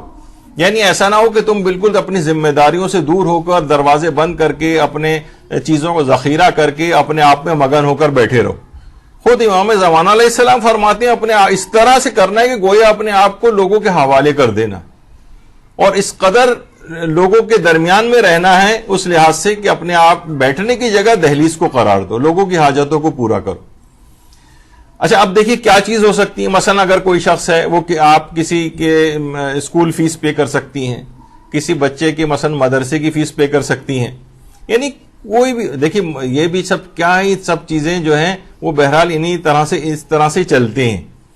یعنی کوئی تو اپنی ذمہ داری لے لیں, مثلا لوگوں کی ضرورت کے مطابق مثلا کسی کو ایک بچہ, 2 بچے, 3 بچے یا ایک فیملی کے بچے جو غریب ہیں ان کی اسکول فیس اپنے ذمہ لے لیں. مدرسے فیس کے معنی یہ نہیں کہ یہ مدرسۃ القائم لوگ مانگ رہا ہے آپ سے, یعنی جو اپنے علاقے میں جہاں اس طرح سے ہوں, کیونکہ مدارس بھی بہرحال انہی چیزوں سے چلتے ہیں. ڈونیشن عام طور پر اس انداز سے لوگوں سے نہیں ملتے ہیں, صدقات وغیرہ تو لوگ دے دیتے ہیں عام طور پر معاشرے کے اندر, لیکن تبلیغات میں اس طرف رجحان نہیں. تو اس طرح سے لوگوں کی کہ بھئی ایک بچہ, 2 بچے, 3 بچے, ان کی تعلیم کا خرچہ میں اٹھاؤں گا, اور کون سی اتنی زیادہ کوئی فیس ہوتی ہے, مثلا 500, 800, 1000, اس سے زیادہ تو کہیں پہ بھی نہیں ہوتی. تو یہی ایک خدمت کم سے کم اپنے ذمے لے لیں. یعنی خدمت گزار بننے کا ایک طریقہ یہ بھی ہے کہ آپ یہ والا کام کر لیں. یہ میں چند ایک مثالیں دے رہا ہوں, اب اس کی ہزاروں مثالیں بن سکتی ہیں. یا مثلا کسی ایک شخص, غریب شخص کا خرچہ یا ایک خاندان کا ماہانہ خرچہ کوئی اٹھا لے. مثلا کوئی شخص, آپ کوئی اب گروپ بنا لیں, 3, 4, 5 لڑکیوں خواتین کا گروپ بن جائے, آپ کہیں کہ ہم یہ والا چیریٹی کا کام کریں گے, اور بہت سی خواتین ایسا کرتی بھی ہیں, انہوں نے گروپ بنایا ہوا ہے جو میرے علم میں ہے, تو وہ اس طرح سے وہ دیکھتی ہیں کہ کہاں کس طرح سے پھر وہ ان کو خاموشی سے ان کی امداد کر دیتی ہیں. یعنی بہرحال یہ ایک انہوں نے اپنے ذمے کا کام پکڑا ہوا, یہ امام زمانہ کے خدمت گزار ہیں, انہوں نے ایک طریقہ کار کا انتخاب کر لیا ہے. اور ضروری نہیں کہ بس آپ کہیں کہ بس میں نے ایک شخص کا خرچہ اٹھا لیا ہے, بس یہ ایک کام ہو گیا, بس یہ کافی ہے. نہیں, امام زمانہ کی کئی خدمتیں بھی آپ اپنے ذمے لے سکتے ہیں, جیسے ابھی آگے چل کر آ رہی ہیں. آپ چاہیں تو اس کے ساتھ اس کو بھی ایڈ کر لیجئے. مثلا کسی خاندان ہے, اس کو راشن آپ دلوا دیں, ان کتابوں کا خرچہ اٹھا لیں, دواؤں کا, کسی غریب بیماروں کا دواؤں کا خرچہ آپ اٹھا لیں. یہ مختلف دیکھیے امکانات اور پاسبلٹیز میں ذکر کر رہا ہوں, ورنہ عام طور پہ لوگ سوچتے ہیں ہم کیا خدمت کریں. تو چند ایک چیزیں جو آپ کے علم میں پہلے سے, میں صرف ایک احساس دلا رہا ہوں کہ آپ کو اس طرح سے امام زمانہ کا خدمت گزار بن سکتے ہیں. اس میں آپ کا ذوق کیا کہتا ہے, آپ میں کیا صلاحیت اور امکانات ہیں, بس اس میں دیکھ لیجئے گا کہ آپ کیا کر سکتی ہیں. اسی طرح سے اب دیکھیں نا کہ جو لوگ ہیں, بہت سارے اس قسم کے افراد ہیں جو راشن بانٹنے کا کام کرتے ہیں. کتنے غریب افراد ہیں, ان کے آرام سے ان کے مہینے بھر کا راشن ہو جاتا ہے اور اطمینان کے ساتھ ان کی گزر بسر ہو جاتی ہے. تو اس طرح سے کتنے افراد ہیں. میں ایک مومن کو جانتا ہوں کہ جنہوں نے بہرحال اپنے کفارے اور فدیے اور اس طرح سے, اور الگ سے بھی باقاعدہ آٹے کے ٹرک جو ہے یہاں سے گلگت بلتستان اور کہاں تک جو ہے انہوں نے بھجوائے تھے, کہ لوگ وہاں پہ کئی مہینے تک جو ہے مثلا فصلیں اگتی نہیں ہیں سردی اور برف باری وغیرہ کی وجہ سے, تو ان کے ساتھ ایک بڑا مسئلہ ہوتا ہے. تو اس طرح سے ان کا ایک غذائی جو خرچہ ہے وہ انہوں نے اپنے طور پر پورا کر دیا. اسی طرح سے مثلا کسی کو جاب آپ نے دلوا دی, کوئی ملازمت دے دی, یا کوئی چھوٹا کاروبار کروا دیں. دیکھیے بہت سے, ہم ابھی کچھ ہی دن پہلے شہید سبت جعفر کی جو ہے وہ شہادت کی برسی وغیرہ منائی گئی تھی. تو ان کی ایک اور خصوصیت یہ تھی, جو ان کے قریبی جاننے والے بتاتے ہیں, کہ وہ مثلا کسی بھی شخص کو ٹھیلا خریدوا دیتے تھے, دکان میں سامان ڈلوا دیتے تھے, کہ اس کا کام کتنے ہی انہوں نے اس طرح سے غریب لوگوں کو باقاعدہ اپنے پاؤں پہ کھڑا کر دیا. ٹھیک ہے وہ چھوٹے لیول پر صحیح, لیکن ضروری نہیں کہ ہم کسی کو بس گاڑی کا شو روم ہی دماغ میں آئے کہ ایسا کوئی کام کروا کے دیں. نہیں, کوئی بھی چھوٹا سا کوئی چھوٹی جاب دلوا دیں, کوئی ملازمت دلوا دیں یا دے دیں اپنے پاس, یا کوئی چھوٹا موٹا کاروبار کروا دیں کہ اپنے پیروں پر کھڑا ہو جائے. کہا جاتا ہے نا, مچھلی کھلانے سے بہتر ہے کہ آپ اس کو مچھلی پکڑنا سکھا دیں, تو اپنے پاؤں پہ خود ہی کھڑا ہو جائے گا وہ. تو یہ بھی ایک خدمت ہو سکتی ہے اس لحاظ سے کہ امام زمانہ خدمت گزار. کسی کو قرآن پڑھنا سکھا دیں, قرآن پڑھنا. دیکھیے اب کتنی ہی خواتین ہیں ایسی کہ جو مثلا کچھ کی قرات بہت اچھی ہوتی، کچھ نہیں تو اپنے عزیز رشتہ دار کے کسی 1 2 3 بچوں کو پکڑ لیں. بہت سارے لوگ بلکہ اب یہ چاہتے بھی ہیں کہ کسی طرح سے جو ہے ہمارے بچے قرآن پڑھنا سیکھ جائیں، چاہے وہ مدرسے نہیں بھیجتے، لیکن بہرحال ہر شخص کی خواہش ہے کم سے کم قرآن تو پڑھنا اس کو آ جائے. تو کم سے کم ایک یہی صلاحیت کو استعمال میں لے کر آئیں. مثلا کسی کو اچھا قرآن یعنی اپنی صلاحیت میں اضافہ کریں اور قرآن کو پڑھنا اگر کسی کو سکھا سکیں. تو مثلا امام زمانہ علیہ السلام کا ظہور ہو جائے اور مدارس میں قرآن پڑھانے والوں کی ضرورت ہو، تو آپ کو ایک چیز ہوگی، آپ کہیں گے اس خدمت کے لیے میں حاضر ہوں، میں نے یہ چیز سیکھی ہوئی ہے، تو آپ کو کوئی نہ کوئی خدمت اس زمانے میں دے دی جائے گی. تو وہ غیبت میں بھی آپ نے خدمت انجام دی اور ظہور کے بعد بھی خدمت کے قابل بنی. تو یہ کم سے کم اس طرح سے ہو جائے. مثلا کسی کا وضو، غسل و تیمم یا نماز وغیرہ صحیح کروا دیں، وضو صحیح کروا دیں. کیونکہ جب بھی کہیں، ابھی دیکھیے پتہ نہیں آپ میں سے کتنی خواتین آئیں کتنی خواتین نہیں آئیں، لیکن جو آئیں انہوں نے اپنے وضو کو، یہاں پر ابھی جو وضو کا ایک ورکشاپ ہوا تھا جس میں وضو کی چیکنگ وغیرہ کی گئی تھی، تو بہت سی خواتین کی کافی غلطیاں نکلی اس میں. اسی طریقے سے کسی خاتون کا ایک دفعہ آپ نے غسل بالکل ٹھیک کروا دیا. تیمم کرنا، میجورٹی کو تیمم کرنا نہیں آتا ہے اور نہ اس کے مسائل سے واقفیت ہوتی. تو ایک مرتبہ بھی اگر آپ نے کچھ محنت کر کے وضو، غسل و تیمم یا نماز، قرات وغیرہ صحیح کروا دیا، وہ جتنی بھی پوری زندگی میں عبادتیں انجام دے گا ان سب کے ثواب میں آپ شریک ہو جائیں گے. اور یہ کتنی بڑی خدمت ہے امام زمانہ علیہ السلام کی کہ آپ لوگوں کی ان عبادات کو ٹھیک کروا دیں. ورنہ لوگ کتنا زیادہ پریشان ہوتے ہیں کہ ہم نے اپنی پوری زندگی گزار دی اور کوئی عبادت کسی کی باطل ہو جائے. تو آپ کا ایک بہت بڑا رول اس میں بنے گا، وضو، غسل و تیمم اور نماز وغیرہ کو صحیح کروانا. اپنے اندر یہ صلاحیت پیدا کریں. جب مدرسے کے اندر پڑھ رہی ہیں تو یہ سب چیزیں آپ کو آنی چاہیے. یا اب وہ تو کہ بہت ساری طالبات کے اپنے وضو، غسل اور تیمم جو ہے وہ غلط نکل رہے ہوں، تو اپنے آپ کو اس لحاظ سے بہتر کرنا ہے. اچھا اب دیکھیے، امام زمانہ کے خدمت گزار بننے کی 2 طرح ہو سکتی ہیں، یا تو کل وقتی خدمت یا جز وقتی خدمت، فل ٹائم یا پارٹ ٹائم، جو بھی آپ کے لیے ممکن ہو. اگر کوئی شخص ایسا ہے کہ فل ٹائم خدمت انجام دے سکتا ہے، مثلا اس کے پاس پیسہ ہے، اس کے پاس یعنی اطمینان سے وہ زندگی گزار رہا ہے، یا زیادہ وقت وہ دے سکتا ہے تو وہ زیادہ وقت دے. یعنی اس کے پاس تونگری ہے، زیادہ مالداری ہے، زیادہ ہے، تو اس کو زیادہ وقت دے دینا چاہیے. وہ ٹھیک ہے، وہ ہو سکتا ہے کہ وہ کسی اور چیز کو اپنے قائم مقام بنا رہا ہو، اپنے مال کو. تو یہ بھی دونوں چیزیں، لیکن یہ کہ بہرحال یہ خود آپ کو دیکھنا ہے، اپنے امکانات کو دیکھتے ہیں کہ آپ پارٹ ٹائم خدمت گزار بننا چاہتی ہیں امام کی، یا فل ٹائم بننا چاہتی ہیں. جس کے جو بھی امکانات ہو. لیکن کوئی شخص کے پاس زیادہ ٹائم اور بہت کم ٹائم دے رہا ہو، آپ نے کہا میں تو صرف 10 منٹ والا بس دے سکتی ہوں، یعنی 24 گھنٹے میں صرف 10 منٹ امام زمانہ کے لیے. چلیں ابتدا ایسا کریں، پھر جب آگے بڑھے گا معاملہ تو انشاءاللہ اور بہتری آئے گی. اچھا، تبلیغاتی پوسٹ اور ویڈیوز ہی کو کم سے کم فارورڈ کر دیا کریں. اب تو ہر شخص کے ہاتھ میں موبائل فون بھی ہے، لیکن اس قدر سستی اور کاہلی وہ ہے نا کہ صاحب کو نے بتایا تھا کہ جناب آپ ایسا کیجئے کہ وزن آپ کا بڑھ رہا ہے تو آپ ایسا کریں کہ کوئی گیم وغیرہ کھیلیں. تو انہوں نے کہا ڈاکٹر صاحب میں گیم کھیلتا تو ہوں. کہا کون سا؟ کہا چیل اڑی کوا اڑا کھیلتے ہیں، مثلا ایک انگلی سے جو اٹھا کے کھیلتے ہیں. تو بھائی آپ کو یعنی لیزینس کو تھوڑا کم کریں، کچھ یعنی ایسا جس میں بھاگ دوڑ کچھ ہو. تو بہرحال تبلیغ اتنا معمولی سے کہ جسٹ فنگر کلک اوے ہے وہ چیز آپ کے، یعنی بس آپ کلک کریں گی اور وہ ہو جائے گی، پوسٹ فارورڈ ہو جائے گی اور تبلیغ میں آپ کا حصہ ہو جائے گا. وہ بھی نہیں کرتے. یعنی کم سے کم اتنا تو کم سے کم کر لیں. تو لوگوں سے کہتے ہیں نا کہ بھائی صرف بٹن ہی تو دبانا ہے. تو کہہ رہے ہیں اصل مسئلہ یہ کہ بٹن کون دبائے گا. یعنی اب تو اس قدر کاہلی اس میں آ گئی. مثلا کسی کے کرائے کے گھر کا کرایہ ادا کر دیں. بہت سے لوگ اتنے پریشان ہوتے ہیں کہ کرایہ یعنی اپنا مکان بھی نہیں ہے، کرایہ کا گھر ہے ان کا، اس میں کوئی اپنا پارٹ پلے کر دیں. کہا کہ ٹھیک ہے تم اتنا دے دو میں اتنا دے دوں گا، یہ پورا مثلا اگر کوئی شخص کرایہ دے سکتا ہو تو وہ ایسا کر لے. تو کیا ہے، یہ امام زمانہ کا خدمت گزار بن رہا ہے. اس نے مختلف کام اپنے ذمے پکڑ لی. یا مثلا پانی کا بل بھر دیں کسی کا، آپ کہہ دیں بھائی میری ذمہ داری ہے، گیس کا بل یہ میری ذمہ داری ہے، مثلا بجلی کا بل. یہ آج کل لوگ پریشان ہو جاتے ہیں سن کر کہ بجلی کا بل ہم بھریں کسی کا. تو جتنے بھی امکانات ہو یہ کنٹریبیوٹ کر لیں. واقعتاً اس بل سے اچھے اچھے کمانے والے جو افراد جن کی تنخواہیں بھی بہتر ہیں وہ تک بھی پریشان ہو گئے کہ آدھے سے زیادہ تو بجلی کے بل کے اندر نکل رہا ہے مسئلہ. تو جو یعنی ابھی تک آپ نے دیکھا کہ بہرحال مالی اعتبار سے جو کوئی کنٹریبیوٹ کر سکے وہ ان چیزوں کے اندر کرے. یہ مختلف پاسبلٹیز میں سامنے رکھ رہا ہوں آپ کے، آپ وہ سب واقف بھی ہیں ان سے. اچھا، ایک بہت اہم چیز ہے کسی بھی صلاحیت کو مہارت کی حد تک لے جا کر خدمت کریں.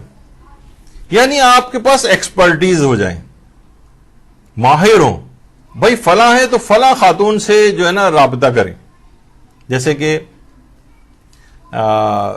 میں نے اس سے پہلے بھی کہا تھا کہ خواتین کے جو مخصوص مسائل ہیں مثلا ان میں کتنے مسائل ہوں گے. یعنی اگر آپ سارے بھی اگر آپ کیلکولیٹ کریں تو چلیں بالفرض میں کہتا ہوں کہ 1000 مسئلے چلیں، ورنہ نہیں ہوں گے اتنے، کہیں اس سے کم میں مسئلہ حل ہو جائے گا. لیکن 2 مہینے 3 مہینے کی پوری کوشش کا کوئی آپ ایک گروپ بنا لیں کہ ہم اس کے اندر پوری مہارت حاصل کریں گے. ایک دفعہ بہت زمانہ طالب علم کے بالکل ابتدائی دور میں مثلا اجتہاد و تقلید کے جو بھی فقہی احکام ہیں تو اتنا اس کو آگے پیچھے کر کے میں نے اپنے طور پر اتنے ممکنہ سوالات بنا کے تقریباً 1000 سوال جواب بنائے تھے کہ جس سے کہ کوئی بھی تقلید کے لحاظ سے اجتہاد کے لحاظ سے اگر کوئی پوچھے یا مثلا تو کہیں سے کوئی سوال مس نہ ہونے پائے. تو میں اپنے استاد محترم مولانا صادق حسن قبلہ کو میں باقاعدہ اتنے سارے پوری ایک بکلیٹ ٹائپ کی ان فرضی سوال بھی ہوتے تھے اس میں میجورٹی وہ بنا کے دیتا تھا. مولانا لے جاتے تھے، اگلے درس میں جب آتے تھے تو ان سب کے جوابات لکھے ہوتے تھے. اس طرح سے کر کے تقریباً 1000 سوال. اب کیا ہو گیا، اتنی طرح سے اس کے اندر میں نے دیکھ لیا کہ کہیں سے کوئی سوال مس نہیں ہو سکتا. تو اسی طرح سے ایک آپ بنا لیں کہ بھئی جتنے ممکنہ سوالات ممکن ہو سکتے ہیں خواتین کو پیش آ سکتے ہیں اپنے مخصوص مسائل میں، کیونکہ خواتین عام طور پر مردوں سے نہیں پوچھتی ہیں، تو آپ اپنی صلاحیت کو مہارت کی حد تک لے جائیں. نہ صرف یہ کہ ابھی بھی خواتین ہیں جو یہاں پر اتنے سالوں سے پڑھ رہی ہیں، 12 14 سال سے، 15 سال سے، اور پھر وہی سوال خواتین کے احکام کے وہ ہم سے پوچھ رہی ہوتی ہیں یا اور دیگر جو صحیح علماء ہیں ان سے دریافت کر رہی ہوتی ہیں. تو یہ تو خود آپ کو ہی مہارت حاصل کر لینی چاہیے تھی نا. اور پھر عورتوں کے اتنے مسائل کی پیچیدگیاں ہیں وہ خواتین ہی کمفرٹیبل ہوتی ہیں تو پوچھتے ہیں. کتنے لوگ آ کر پوچھتے ہیں کہ ہمیں کوئی خاتون کا بتا دیں کہ جو جن مسائل کی مہارت رکھتی ہوں. تو ایک آدھ کے علاوہ کوئی ہے ہی نہیں، اور وہ بھی کتنے خواتین کے مسائل کو حل کریں گی، ان کے اپنی بھی ذمہ داریاں چیزیں اور مصروفیات ہیں. تو اس میں بہت بڑی تعداد چاہیے خواتین کی کہ جو اس اپنی کسی بھی میں نے ایک مثال دی اس مہارت اس والے مسئلے کے اندر، تو وہ اپنی مہارت کو بڑھائیں اور یعنی اپنی صلاحیت کو لیتے ہوئے ایکسپرٹیز کی حد تک جو ہے اس کو لے جائیں، تاکہ خواتین کی کچھ تو ہو کہ ہم مثلا ہمارے پاس 25-30 خواتین کے نمبر ہوں یا تو کبھی بھی کسی کو کوئی مسئلہ ہو تو وہ ان خاتون سے دریافت کر لیں، لیکن یہ کو صحیح طور پر انہوں نے ان چیزوں کو سیکھا ہوا ہو، علماء سے، کتابوں سے، کہ مہارت ہو، باقاعدہ سرٹیفائیڈ ہو، کہ ورنہ تو پتہ چلا کہ وہ غلط سلط مسائل لوگوں کو بتا رہی. تو یہ ایک مثال میں نے دی ہے، جیسے یہ فقہی خواتین کے فقہی احکام میں مہارت. اچھا، اتنی بات اور بتا دی جائے کہ دیکھنے میں آتا ہے، ویسے آگے چل کر بھی اس کا تذکرہ آئے گا، کہ جب خواتین حج پر جاتی ہیں، حج کے لیے جاتی ہیں، وہاں پر اتنے دقیق اور پیچیدہ مسئلے خواتین کے بعض اوقات ہو جاتے ہیں کہ اگر مثلا بعض خواتین کا حج افراد، سب لوگ حج تمتع کر رہے ہیں، ان کا فریضہ حج افراد بن جاتا ہے. ایک حج کی ایک قسم ہوتی ہے، یعنی اپنے مخصوص ماہانہ مسائل کی وجہ سے بعض چیزوں میں ان کو حج افراد کرنا ہے، یا اور انہوں نے حج تمتع کی نیت کر کے عام لوگوں کی طرح سے حج کر لیا تو ان کا حج باطل ہو جاتا ہے. پورا کاروان حج تمتع کر رہا ہے، ان کو حج افراد کرنا ہے، لیکن وہاں پر خواتین کو پتہ ہی نہیں ہوتا. بعض اوقات یہ ہوتا ہے کہ مثلا استحاضے کی بہت سی حالتیں ایسی ہوتی ہیں، کثیرہ ہے مثلا، تو ایک دن میں 3 غسل کرنے، یا مثلا استحاضہ کے اندر یہ بھی ہوتا ہے ہر نماز کے لیے، یعنی طواف کے لیے الگ وضو کرنا ہے، نماز کے لیے الگ وضو کرنا ہے. تو اتنے اس کے اندر دقیق چیزیں آ جاتی ہیں. تو اس کے اندر کوئی خاتون ہو میرے اعتبار سے، یعنی اگر میرا بس چلے تو ہر کاروان میں ایک ایسی خواتین کے مسائل کی ایکسپرٹ جو ہیں، کیونکہ تقریباً آدھی خواتین تو پہ مشتمل ہوتا ہے کاروان، اور ان کے یہ سب مسائل ہوتے ہیں، تو وہاں پر بہت پیچیدگیاں اور پریشانیاں دیکھنے میں آتی ہیں خواتین کے، اور وہ جھجکتی بھی ہیں اور اکثر اپنا حج الٹا سیدھا جس طرح سے بھی ہے وہ کر کے آ جاتی ہیں. تو آپ کہیں کہ بھائی میں یہ والی خدمت ہو سکتا ہے کہ جب میں اتنی مہارت ہو جائے تو اور اتنی اویئرنیس ہو جائے کاروانوں میں، تو وہ ایک خاتون جس طرح مرد ایک عالم کے طور پر جاتا ہے، یہ خواتین کے اس کے لیے ان کو بھی اپنے ساتھ لے جایا جائے، خدمت انجام دیں. یعنی میرا وہی مقصد ہے کہنے کا کہ آپ کو اس میں مہارت کی حد تک لے کے جائیں. یعنی امام زمانہ کے ایک عام سے سپاہی بننے کے بجائے تھوڑا سا اپنا گریڈ بڑھانا چاہیے، ایک ماہر کے طور پر ہو، تاکہ آپ کو اس زمانے میں بھی آپ کو ہاتھوں ہاتھ لیا جائے اور امام کی خدمت گزار کے طور پر کسی جگہ لگایا جائے. اسی طرح سے کچھ خواتین یا مرد حضرات بھی اس کے اندر کیونکہ آپ براہ راست مخاطب ہیں تو اس وقت خواتین کے لحاظ سے میں بات کہہ دیتا ہوں، لیکن یہ بات تو اور لوگ بھی سنیں گے جب یہ نشر ہوگی. تو بہرحال تربیت اولاد کے سلسلے میں علمی مہارت، کتنی خواتین ہیں اور ان کا ہوتا ہے کہ ہر عمر کے بچوں کے اعتبار سے تربیت کا الگ ایک طریقہ کار ہوتا ہے. کسی ایک گھر میں اگر 5-6 بچے ہیں تو ہر بچے کی نفسیات الگ ہے، ہر بچے کی سائیکی الگ ہے، ہر بچے کو الگ طرح سے ٹریٹ کرنا ہے، کیسے کرنا ہے، کیا کرنا ہے، سب بے تربیت بچے جو ہیں پل رہے ہیں. صرف ایک غذائی تربیت ان کو مل رہی ہوتی ہے، یعنی کھانا وانا مل رہا ہے، وہ بھی اب تو فاسٹ فوڈ اور اس طرح کی چیزیں ہو گئی ہیں، ورنہ کوئی اور تربیت لوگوں کو پتہ ہی نہیں ہمیں تربیت کیسی کرنا ہے. جس وقت زمانے حمل چل رہا ہو اس وقت تربیت کیسے کرنا ہے، وضع حمل کے دوران، پھر ابتدائی سالوں میں جس وقت بچہ دودھ پی رہا ہوتا ہے اس وقت کی تربیت، اور اچھا ان کی ذہنی تربیت، مذہبی تربیت، جسمانی تربیت، فکری تربیت، بچوں کی بہت ساری تربیت کی اقسام ہیں. ہمارے یہاں تقریباً تربیت اولاد پہ 12 لیکچرز ہو چکے ہیں جو مرحلے وار تربیت کے سلسلے میں، لیکن اس میں اپنی ایکسپرٹیز کو اپنی بڑھائیں. تربیت اولاد کے سلسلے میں عملی مہارت آپ پیدا کریں کہ آپ کو سیمینار کیے جائیں، ورکشاپس بلوائے جائیں، انعقاد کیا جائے، اس میں آپ کو بلوایا جائے کہ بھئی وہ خاتون تربیت اولاد کے سلسلے میں بڑے حل بتاتی ہیں کہ کب کس ایج کے مطابق کیسی خدمت ہونی، یعنی بچوں کی تربیت کیسی ہونی چاہیے. تو کم سے کم اسی خدمت کو اپنے ذمے لے لیں. آپ کتابوں کا مطالعہ کریں، درسوں کا مطالعہ کریں. تربیت اولاد کی کتنی کتابیں اویلیبل ہیں، علماء کے جو وہ ہیں دروس، ان سے استفادہ کریں اور ایک صلاحیت کو حاصل کریں. اب ہوگا کہ جناب یہ خدمت گزار خاتون یہ تربیت کر رہی ہے بچوں کے حوالے سے، آپ کو بلایا جا رہا ہے اس میں. اگر بالکل سطحی اور عام سی معلومات ہیں آپ کو تو آپ کو کون بلائے گا؟ یعنی ایک اس پہ ایک لیول پہ لے جائیں گے تو پھر آپ کو بلایا جائے گا نا.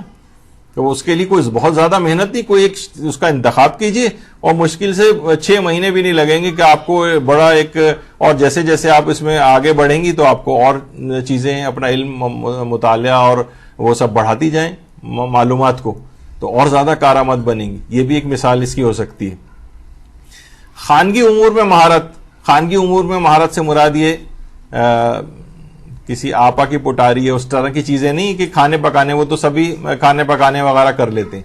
یعنی گھرداری اوور آل کیسے کی جاتی، شوہر کو مثلا کیسے ٹیکل کیا جائے، ساسوں کو کیسے کیا جائے، گھر کے ماحول کو کیسے بہتر رکھا جائے، لڑائی جھگڑوں کو کیسے اوائڈ کیا جائے، کیسے مل جل کے رہا جائے، یعنی اور اس طرح کے خانگی امور. اس میں اتنی لوگوں کو اور خواتین کو وہ کرنے کی ضرورت ہے، ایجوکیٹ کرنے کی ضرورت ہے کہ پورے خاندان تباہ برباد ہوتے نظر آ رہے ہیں کیونکہ ان کو پتہ ہی نہیں کہ ہمیں ڈیل کیسے کرنا ہے. مثلا بالفرض ساس بہت خراب بھی اگر ہے آپ کو، اس کو کیسے ڈیل کرنا ہے، شوہر میں کوئی خرابیاں نظر آ رہی ہیں اس کو کیسے ڈیل کرنا ہے، لیکن یہ پتہ ہی نہیں ہے کسی کو. آپ اس میں مہارت حاصل کر لیں. یہ بھی بہت چیزیں ہو سکتی ہیں لیکن ابھی اتنا وقت نہیں. اسی طرح عبادی مسائل میں مہارت حاصل کرنا، سکھانا. نمازوں کو آپ دیکھیں، عورتوں کی نمازوں میں اتنی غلطیاں نظر آتی ہیں کہ چھوٹے چھوٹے بہت سارے مسئلے، یعنی آپ اس کی اسپیشلسٹ بن جائیے. کتنے علماء ایسے ہیں جنہوں نے اس کام کو خود پکڑ لیے جبکہ وہ عالم بہت بڑے تھے.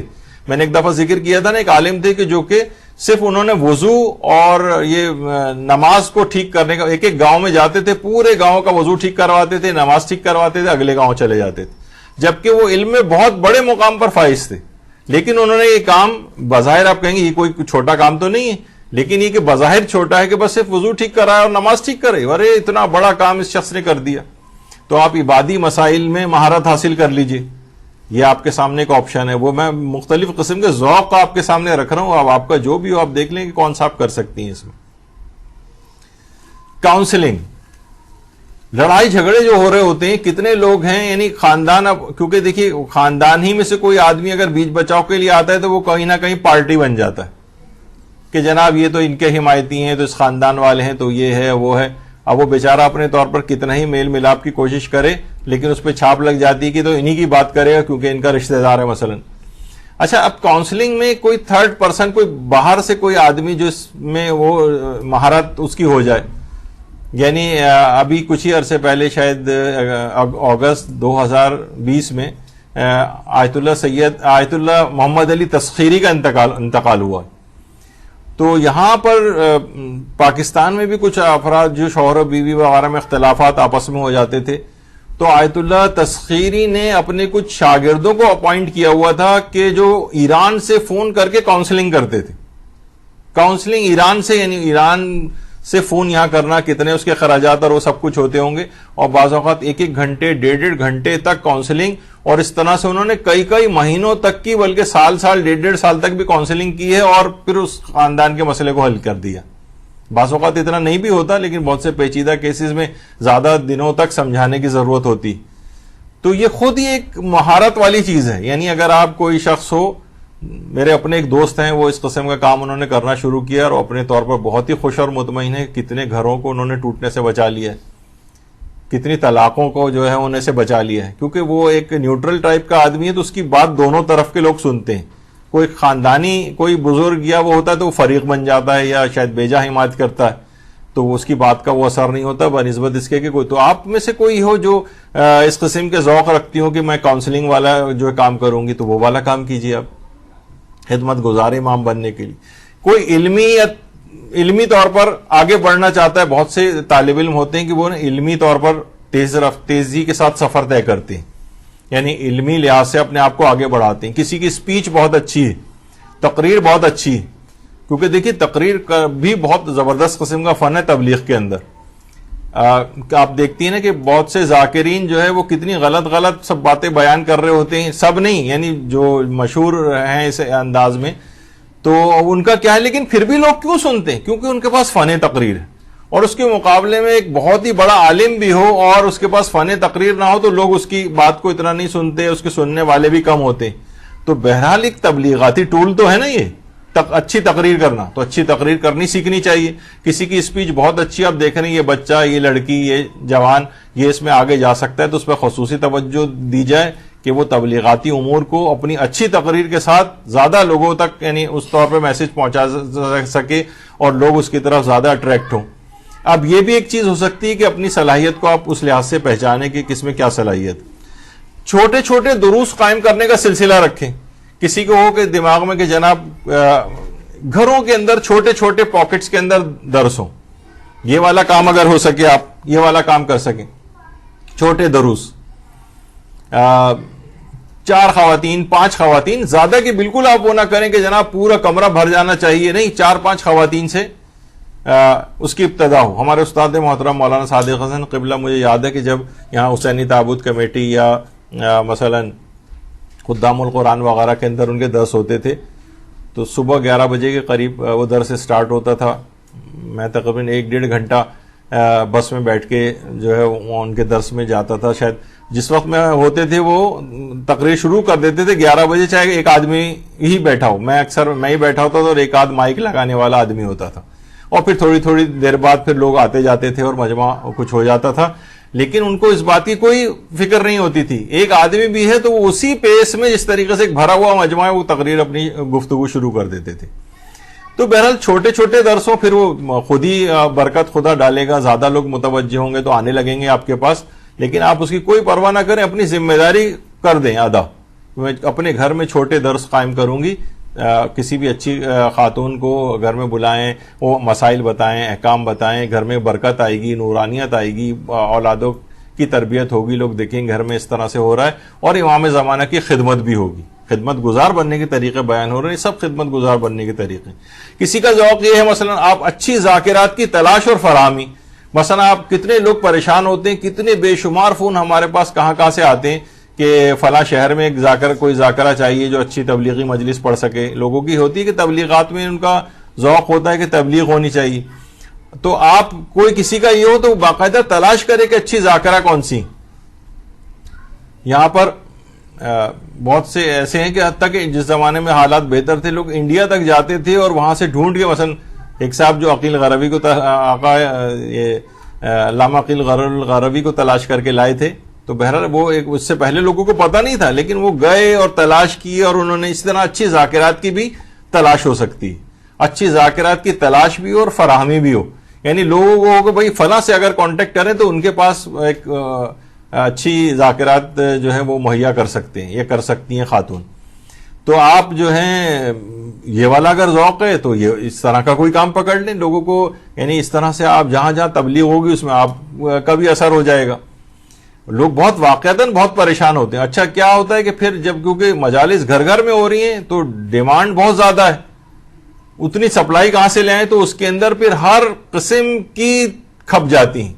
یعنی غلط سلط پڑھنے والی بالکل کوئی ان کو خیال نہیں، تو بس لوگ کہتے ہیں بھائی کوئی بھی ہو بس ہمیں مجلس کرانی ہے، بٹھا دو اس کو. تو اسی کے اندر آپ کو اچھی اگر فراہم کر سکیں، کوئی اس طرح کا کسی کا ذوق ہو تو یہ بھی ایک خدمت ہو سکتی ہے. امام زمانہ علیہ السلام سے متعلق کتابوں کی اشاعت اور تقسیم اور تراجم کا کام. کتاب امام زمانہ کے متعلق جیسے ایک دفعہ ہم نے بیان کیا تھا کہ صرف نیپولین بوناپارٹ یعنی ہزاروں کی کتابیں ہیں اس کے اوپر جو ہے لکھی جا چکی ہیں اب تک. نہ اس آدمی کی کوئی سیرت تھی، نہ کردار تھا، نہ کوئی کیریکٹر تھا، نہ کوئی اس کے اندر ایسی چیزیں تھی، لیکن نیپولین بوناپارٹ پہ اتنی لکھنے والوں نے لکھا ہے. اور امام زمانہ علیہ السلام جو اس وقت پوری دنیا کے نجات دہندہ ہیں، آپ کے امام ہیں. اللہم صلی علی محمد و آل محمد.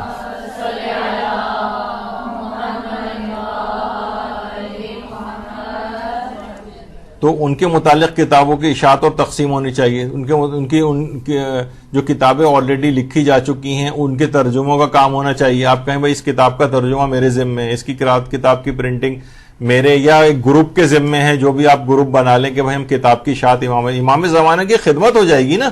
آپ خدمت گزار امام زمانہ بن جائیں گی کہ آپ نے امام زمانہ سے متعلق ایک اچھی کتاب کا ترجمہ کرا کے مارکیٹ میں لے آئے اور اس کو مثلا مجالس میں تقسیم کرانے کا، پمفلٹ کے طور پر کرانے کا انتظام کیا. مثلا ایک کتاب یا کتابچہ اسے کہنا چاہیے کہ جس میں 150 سوالات کے جوابات امام زمانہ سے متعلق مدرسے نے شائع کیا تھا، اور مومنین کی 35 ذمہ داریاں. اس کو کتنا لوگ لے کے تقسیم کراتے ہیں. ابھی نیچے ہی میں سن رہا تھا کہ ایک صاحب نے 1000 اس کو چھپوا کر اور گلگت بلتستان وغیرہ بھجوائیں.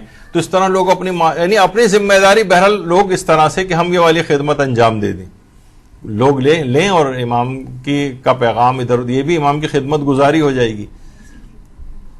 اچھا، دینی اداروں کے کارکنان اور خدمت گزاروں کی کمک، یہ خود ایک اب اس سے مراد دیکھیں پھر یہ جب چیزیں بیان ہوتی ہیں نا تو یہ فوراً دماغ میں آتا ہے کہ شاید یہ اپنے ادارے اور اس کے لیے کچھ چاہ رہے ہیں. بالکل نہیں چاہ رہے.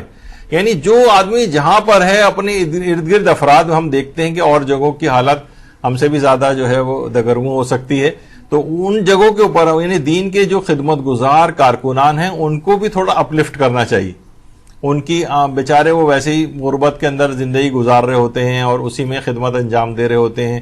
ان کو کچھ سہولیات مہیا ہو جائیں، ان کو ہو جائے تاکہ اطمینان کے ساتھ وہ اپنے اس کام کو کر سکیں. بہت سے ایسے افراد ہیں کہ جو جابز کر رہے ہوتے ہیں، پھر وہ مدرسے کے اندر پارٹ ٹائم اپنی کوئی خدمت یا والنٹیئر کے طور پہ کام کر رہے ہوتے ہیں. تھوڑی اگر ان کو سہولت اور آسانی اور سانس لینے کی کچھ وہ پیدا ہو جائے سہولیات، تو ان کی کمک ہو جائے گی. تو اس لحاظ سے یہ بھی ایک خدمت ہے. یا دینی اداروں اور مدارس سے تعاون اگر کوئی شخص جو ہے وہ کرنا چاہے، جو بھی اپنی حیثیت کے مطابق اس لحاظ سے ہو.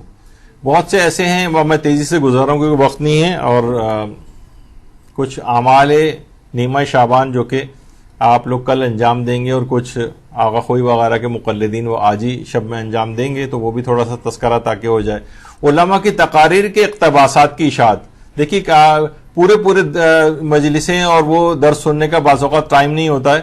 اب ہمیں پتہ ہے کہ ہم پر بھی کتنا لوڈ ہوتا ہے مدرسے پر کہ وہ پوری تقریر میں سے کوئی اہم پیغام یا وہ نکالنا تقریر کا حصہ، اور وہ پھر اس کو کراپ کر کے اور اس کو پورا ایک درس کے کلپ کے طور پر بنا کر اس کی اشاعت کرنا.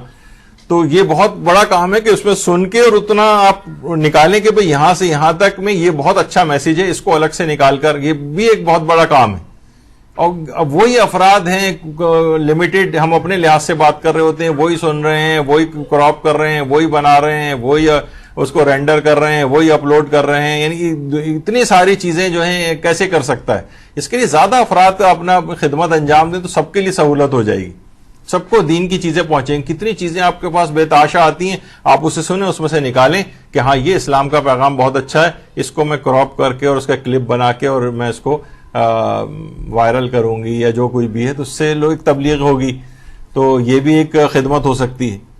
اچھا, بہت سے افراد ایسے ہیں جن کی جناب اردو یا انگریزی اچھی ہے, وہ ٹائپ کر سکتے ہیں, پروف ریڈنگ کرنے والے افراد چاہیے ہوتے ہیں. اب یہ کہ جناب مثلا جیسے ہمارا مدرسہ ہے, اس میں جو احادیث ہیں یا مسائل ہیں ان کو بھی نکالا جائے, وہی افراد نکالیں, وہی چیزوں کی سلیکشن کریں, وہی پھر ان کو ٹائپ بھی کریں, وہی پھر ان کو پروف ریڈنگ کریں, وہی پھر وہ ان کی جو ہے وہ گرافک ڈیزائننگ کریں, پھر وہی سب رینڈر کریں, وہی اپلوڈ کریں. یعنی کتنے سارے کام آپ چند افراد کیسے کر سکتے ہیں.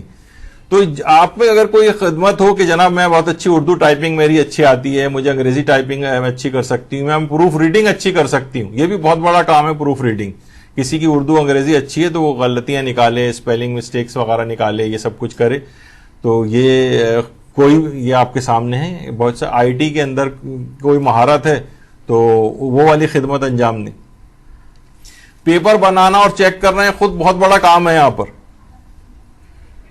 ورنہ ایک زمانہ تھا مدرسے کے اندر ہم اتنے اعلیٰ کوالٹی کا پیپر یہاں پہ ہوتا تھا کہ بہت بڑی ابتدائی جو لڑکیاں جس پروسیس سے امتحانات کے گزر کے یہاں سے گئی ہیں وہ ماشاءاللہ بہت اچھا معاشرے کے اندر کام کر رہی ہیں. لیکن اب وہ اتنی ساری چیزیں ہو گئی ہیں کہ اب وہ اتنا توجہ نہیں ہے اس پہ. تو پیپر بنانا ہے, پیپر چیک کرنا ہے, یہ خود بہت بڑا کام ہے. تو اس میں اگر کچھ خواتین آگے آئیں اور وہ دیکھیں کہ ہم اس میں کیا خدمت انجام دے سکتے ہیں. یہ دیکھیں بہت ساری اپنی چیزیں ذوق کے مطابق ہیں. قرآن کی خدمت تو بھی ہم نے اس کا تذکرہ جو ہے کیا. اہم کاموں کی تکمیل پر انعامات, دیکھیے اس سے بہت شوق پیدا ہوتا ہے لوگوں کے اندر, یہ بھی خدمت ہے. کہ مجھے یاد ہے اچھی طرح سے جب ابتدائی مدرسہ شروع ہوا تھا اور اس کے ابتدائی سالوں میں ہم نے ایک حج کی یہاں پر کلاسز کروائی تھی, جو تقریباً 1-1.5 سال تقریباً وہ کلاسز رہی تھیں, چھٹیاں وغیرہ ساری ملا کر. اور اس میں انعام کیا تھا کہ جو بھی لڑکی اول آئے گی وہ اس کو حج پہ بھیجا جائے گا. اس کے لیے لوگوں نے کنٹریبیوٹ بھی کیا تھا. تو اتنی اچھی اس کے لیے لڑکیوں نے اس میں تیاری کی کہ 6-8 لڑکیاں فرسٹ آ گئیں. پھر اس میں قرآن دازی ہمیں کرنا پڑی, اور اس میں پھر ایک خاتون جن کا خود یہ کہنا ہے کہ ساری زندگی تصور بھی نہیں تھا مالی لحاظ سے کہ ہم کبھی ساری زندگی حج کر سکیں گے, اور اس کا نام نکل آیا تھا اس میں. اللہم صلی علی محمد.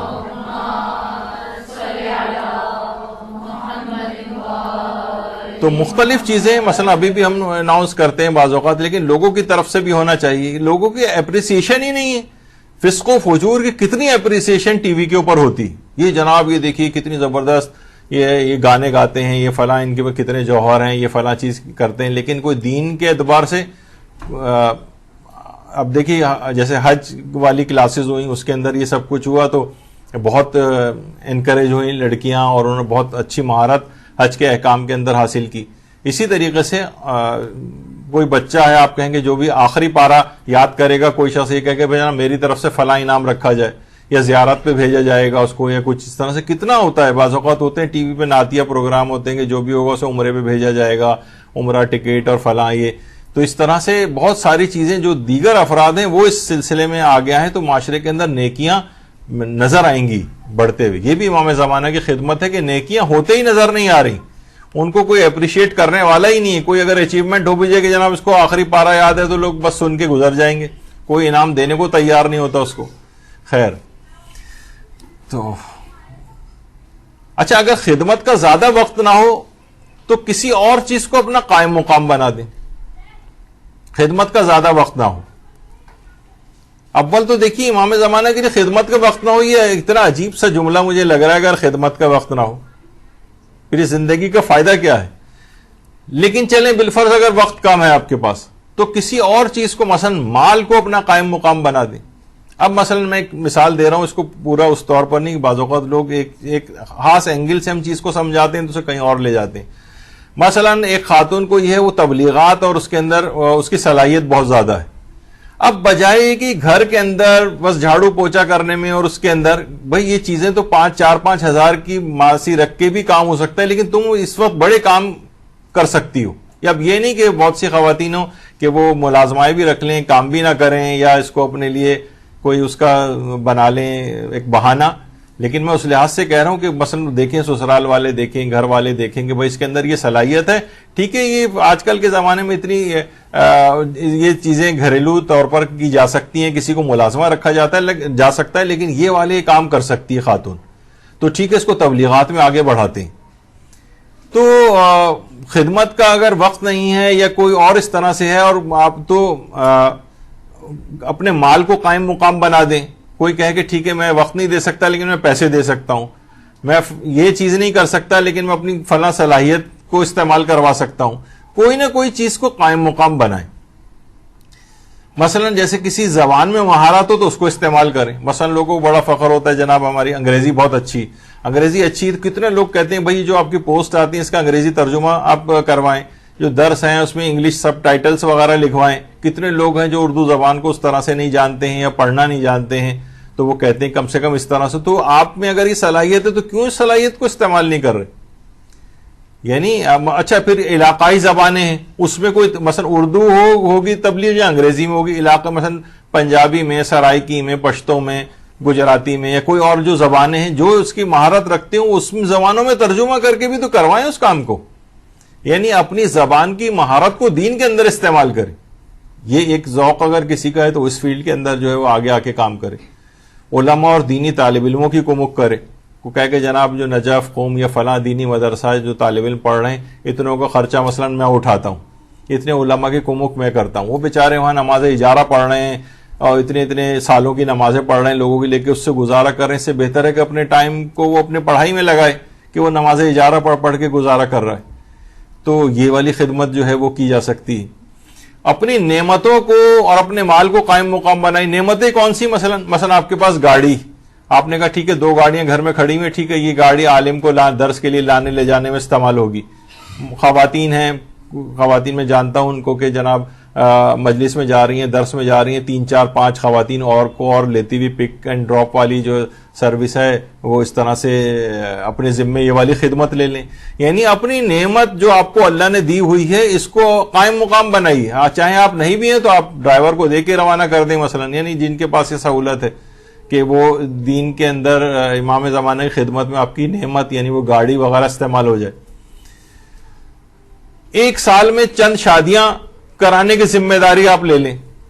خود سوچیں کہ بھائی پورا سال گزر گیا، میں نے کیونکہ دیکھیے خود غرضانہ سوچ ہے. بہت سی خواتین ہیں کہ جناب مدرسے میں آئیں، اچھی جگہ مثلا شادیاں ہو گئی، ان کے بعد ان کو احساس بھی نہیں ہوتا کہ جو ہمارے ساتھ پڑھنے والی فلاں تھی اور اس کی بھی وہ شادی ابھی تک نہیں ہوئی، میں آگے بڑھ کر اس کی شادی بس اب خوش ہو اور مطمئن ہو گئی، ہماری اچھی جگہ شادی ہو گئی، بچے ہو گئے، اچھی لائف گزر رہی ہے. ایک خود غرضانہ قسم کا ایک فکر پیدا ہو جاتی.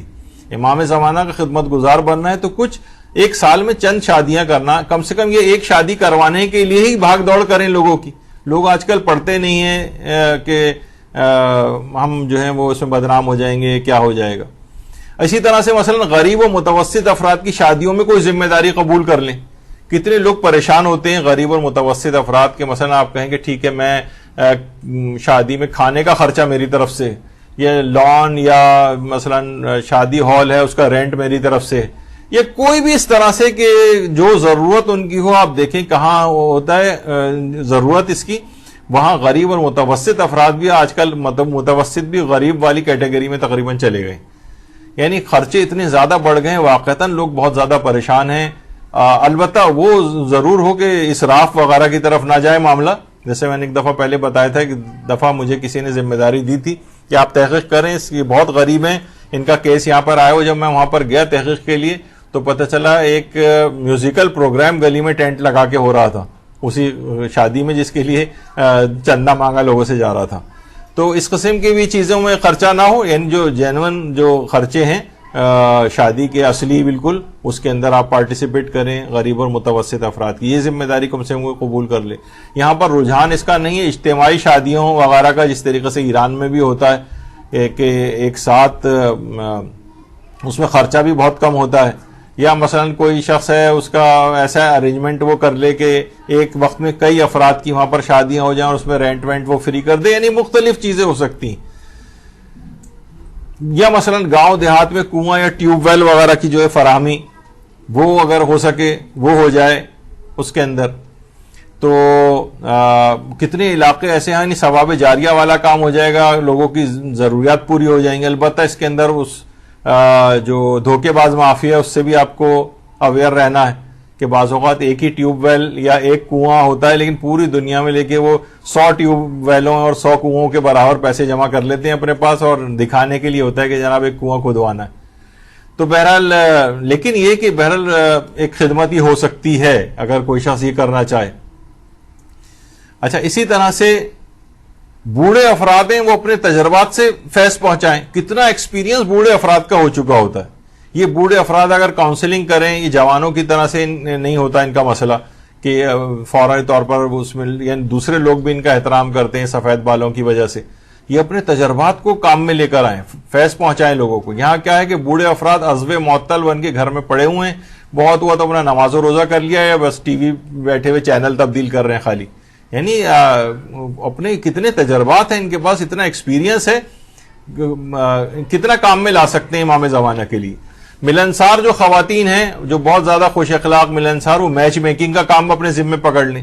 بہت لوگ پریشان ہیں، لوگ اپنی بیٹیوں کے لیے اپنے منہ سے کہتے پھر رہے ہوتے ہیں. اب تو خیر لڑکوں کے لیے بھی یہی پریشانیاں ہو گئیں. تو جو اس قسم کی خواتین وہ یہ والے میچ میکنگ کا کام کر سکتے ہیں.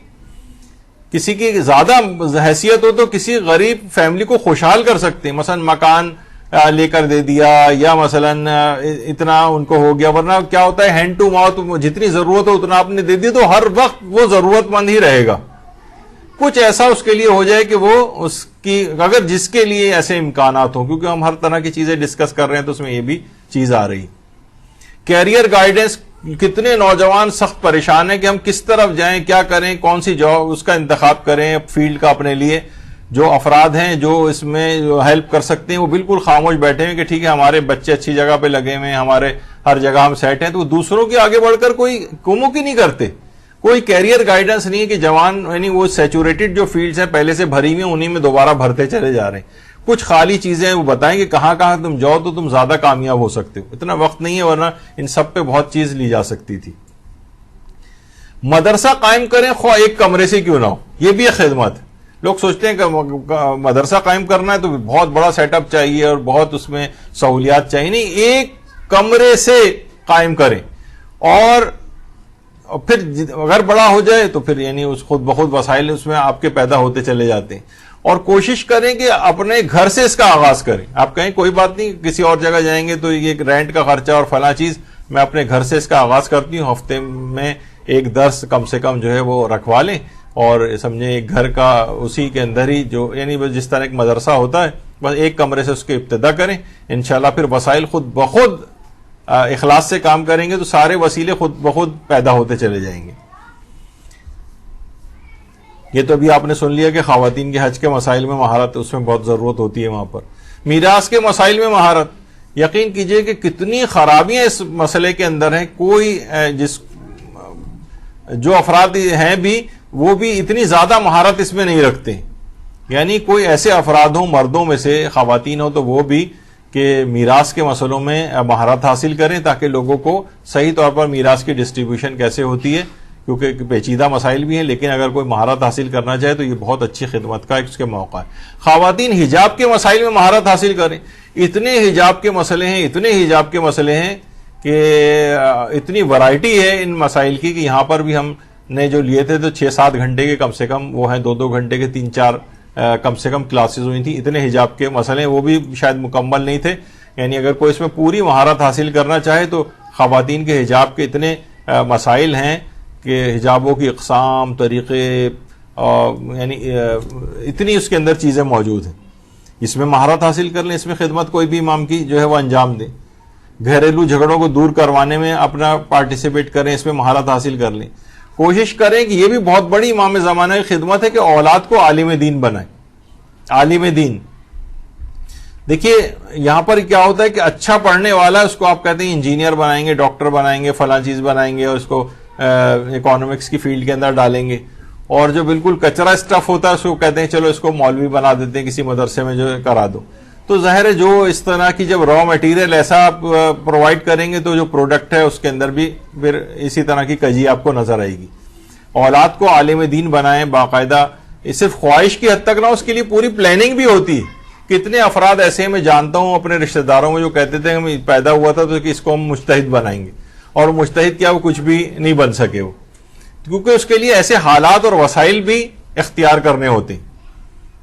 یعنی ان کی مالک اس لحاظ سے, جیسے آپ ہی کے استاد ہیں مولانا ڈاکٹر شیخ محمد علی, اپنے بیٹے کو بھی کچھ ہی عرصے پہلے انہوں نے اے لیولز کے بعد جو انہوں نے وہاں بھجوا دیا ہے قم پڑھنے کے لیے. وہاں پہ بھی ماشاءاللہ بہترین پڑھ رہا ہے, اور یہاں پہ بھی وہ بہترین پڑھنے والا تھا. یعنی کسی کچرا اسٹف جسے میں نے کہا ہے وہ اس کو نہیں بھیجا, بلکہ بہت اچھے پڑھائی والے کو بھیجا, اور وہاں جا کر بھی وہ پہلی پوزیشن لے رہا ہے. اور اس کو کہا ہے کہ 5 سال تک پیسے کی بالکل پرواہ نہیں کرو, ہر طرح کے جو اخراجات میرے ذمہ, بالکل صرف پڑھنا ہے. تو باپ آگے بڑھ کر اس کی کمک کرے کہ میں تمہارا سارا خرچہ اٹھاؤں گا, بس اب وہ بھی ظاہر ہے ایسا نہ ہو کہ وہ بھی وہاں جا کے مال مفت دل بے رحم کے طور پر وہ مال لٹاتے رہیں باپ کا اور پڑھ کے نہ دیں, یعنی خود بھی ان کو اس طرح سے. تو بہرحال اولاد کو عالم دین بنانا ایک بہت بڑی خدمت ہو جائے گی. یہ جیسے میں نے ابھی کہا تھا کہ پک اینڈ ڈراپ وغیرہ کرنا, تبرک کا اہتمام کر دینا, یا میرے سے ایک اور خدمت بھی ہے جو یہ آخر میں لکھی دیکھ پہ بیٹھنا. یعنی میں نے بہت سی چیزیں, چھوٹی چیز, یقین کیجئے کتنے ہی خاندانوں میں ایسے افراد ہیں کہ ان کے علاوہ دیکھ پہ کوئی بیٹھ ہی نہیں سکتا. یہ بہت بڑا کام ہے. مجھے آپ کہیں گے 1 لاکھ روپے لیں, دیکھ پہ بیٹھ کے آپ یہ حصے وغیرہ بنائیں اور یہ نکال کے دیں, اس میں مجھ سے نہیں ہو سکے گا کام. یعنی وہ ان کا ذوق اس قسم کا ہے. ہر شخص اپنے ذوق اور صلاحیت کے مطابق کام کرے, کوئی نہ کوئی خدمت پکڑے, چاہے کوئی چھوٹی سے چھوٹی خدمت کیوں نہ ہو. تو اس طرح سے اچھا جی, ابھی جو بات بیان ہو رہی تھی کہ خاص شعبے میں مہارت کو کمال کی تک لے جائیں پھر خدمت کریں. اس میں کیا ہے, جیسے اس میں مثال مثلا یہ آپ کے سامنے جو شخصیت ہے, اب تو ان کا انتقال ہو چکا ہے, آغا اصغر.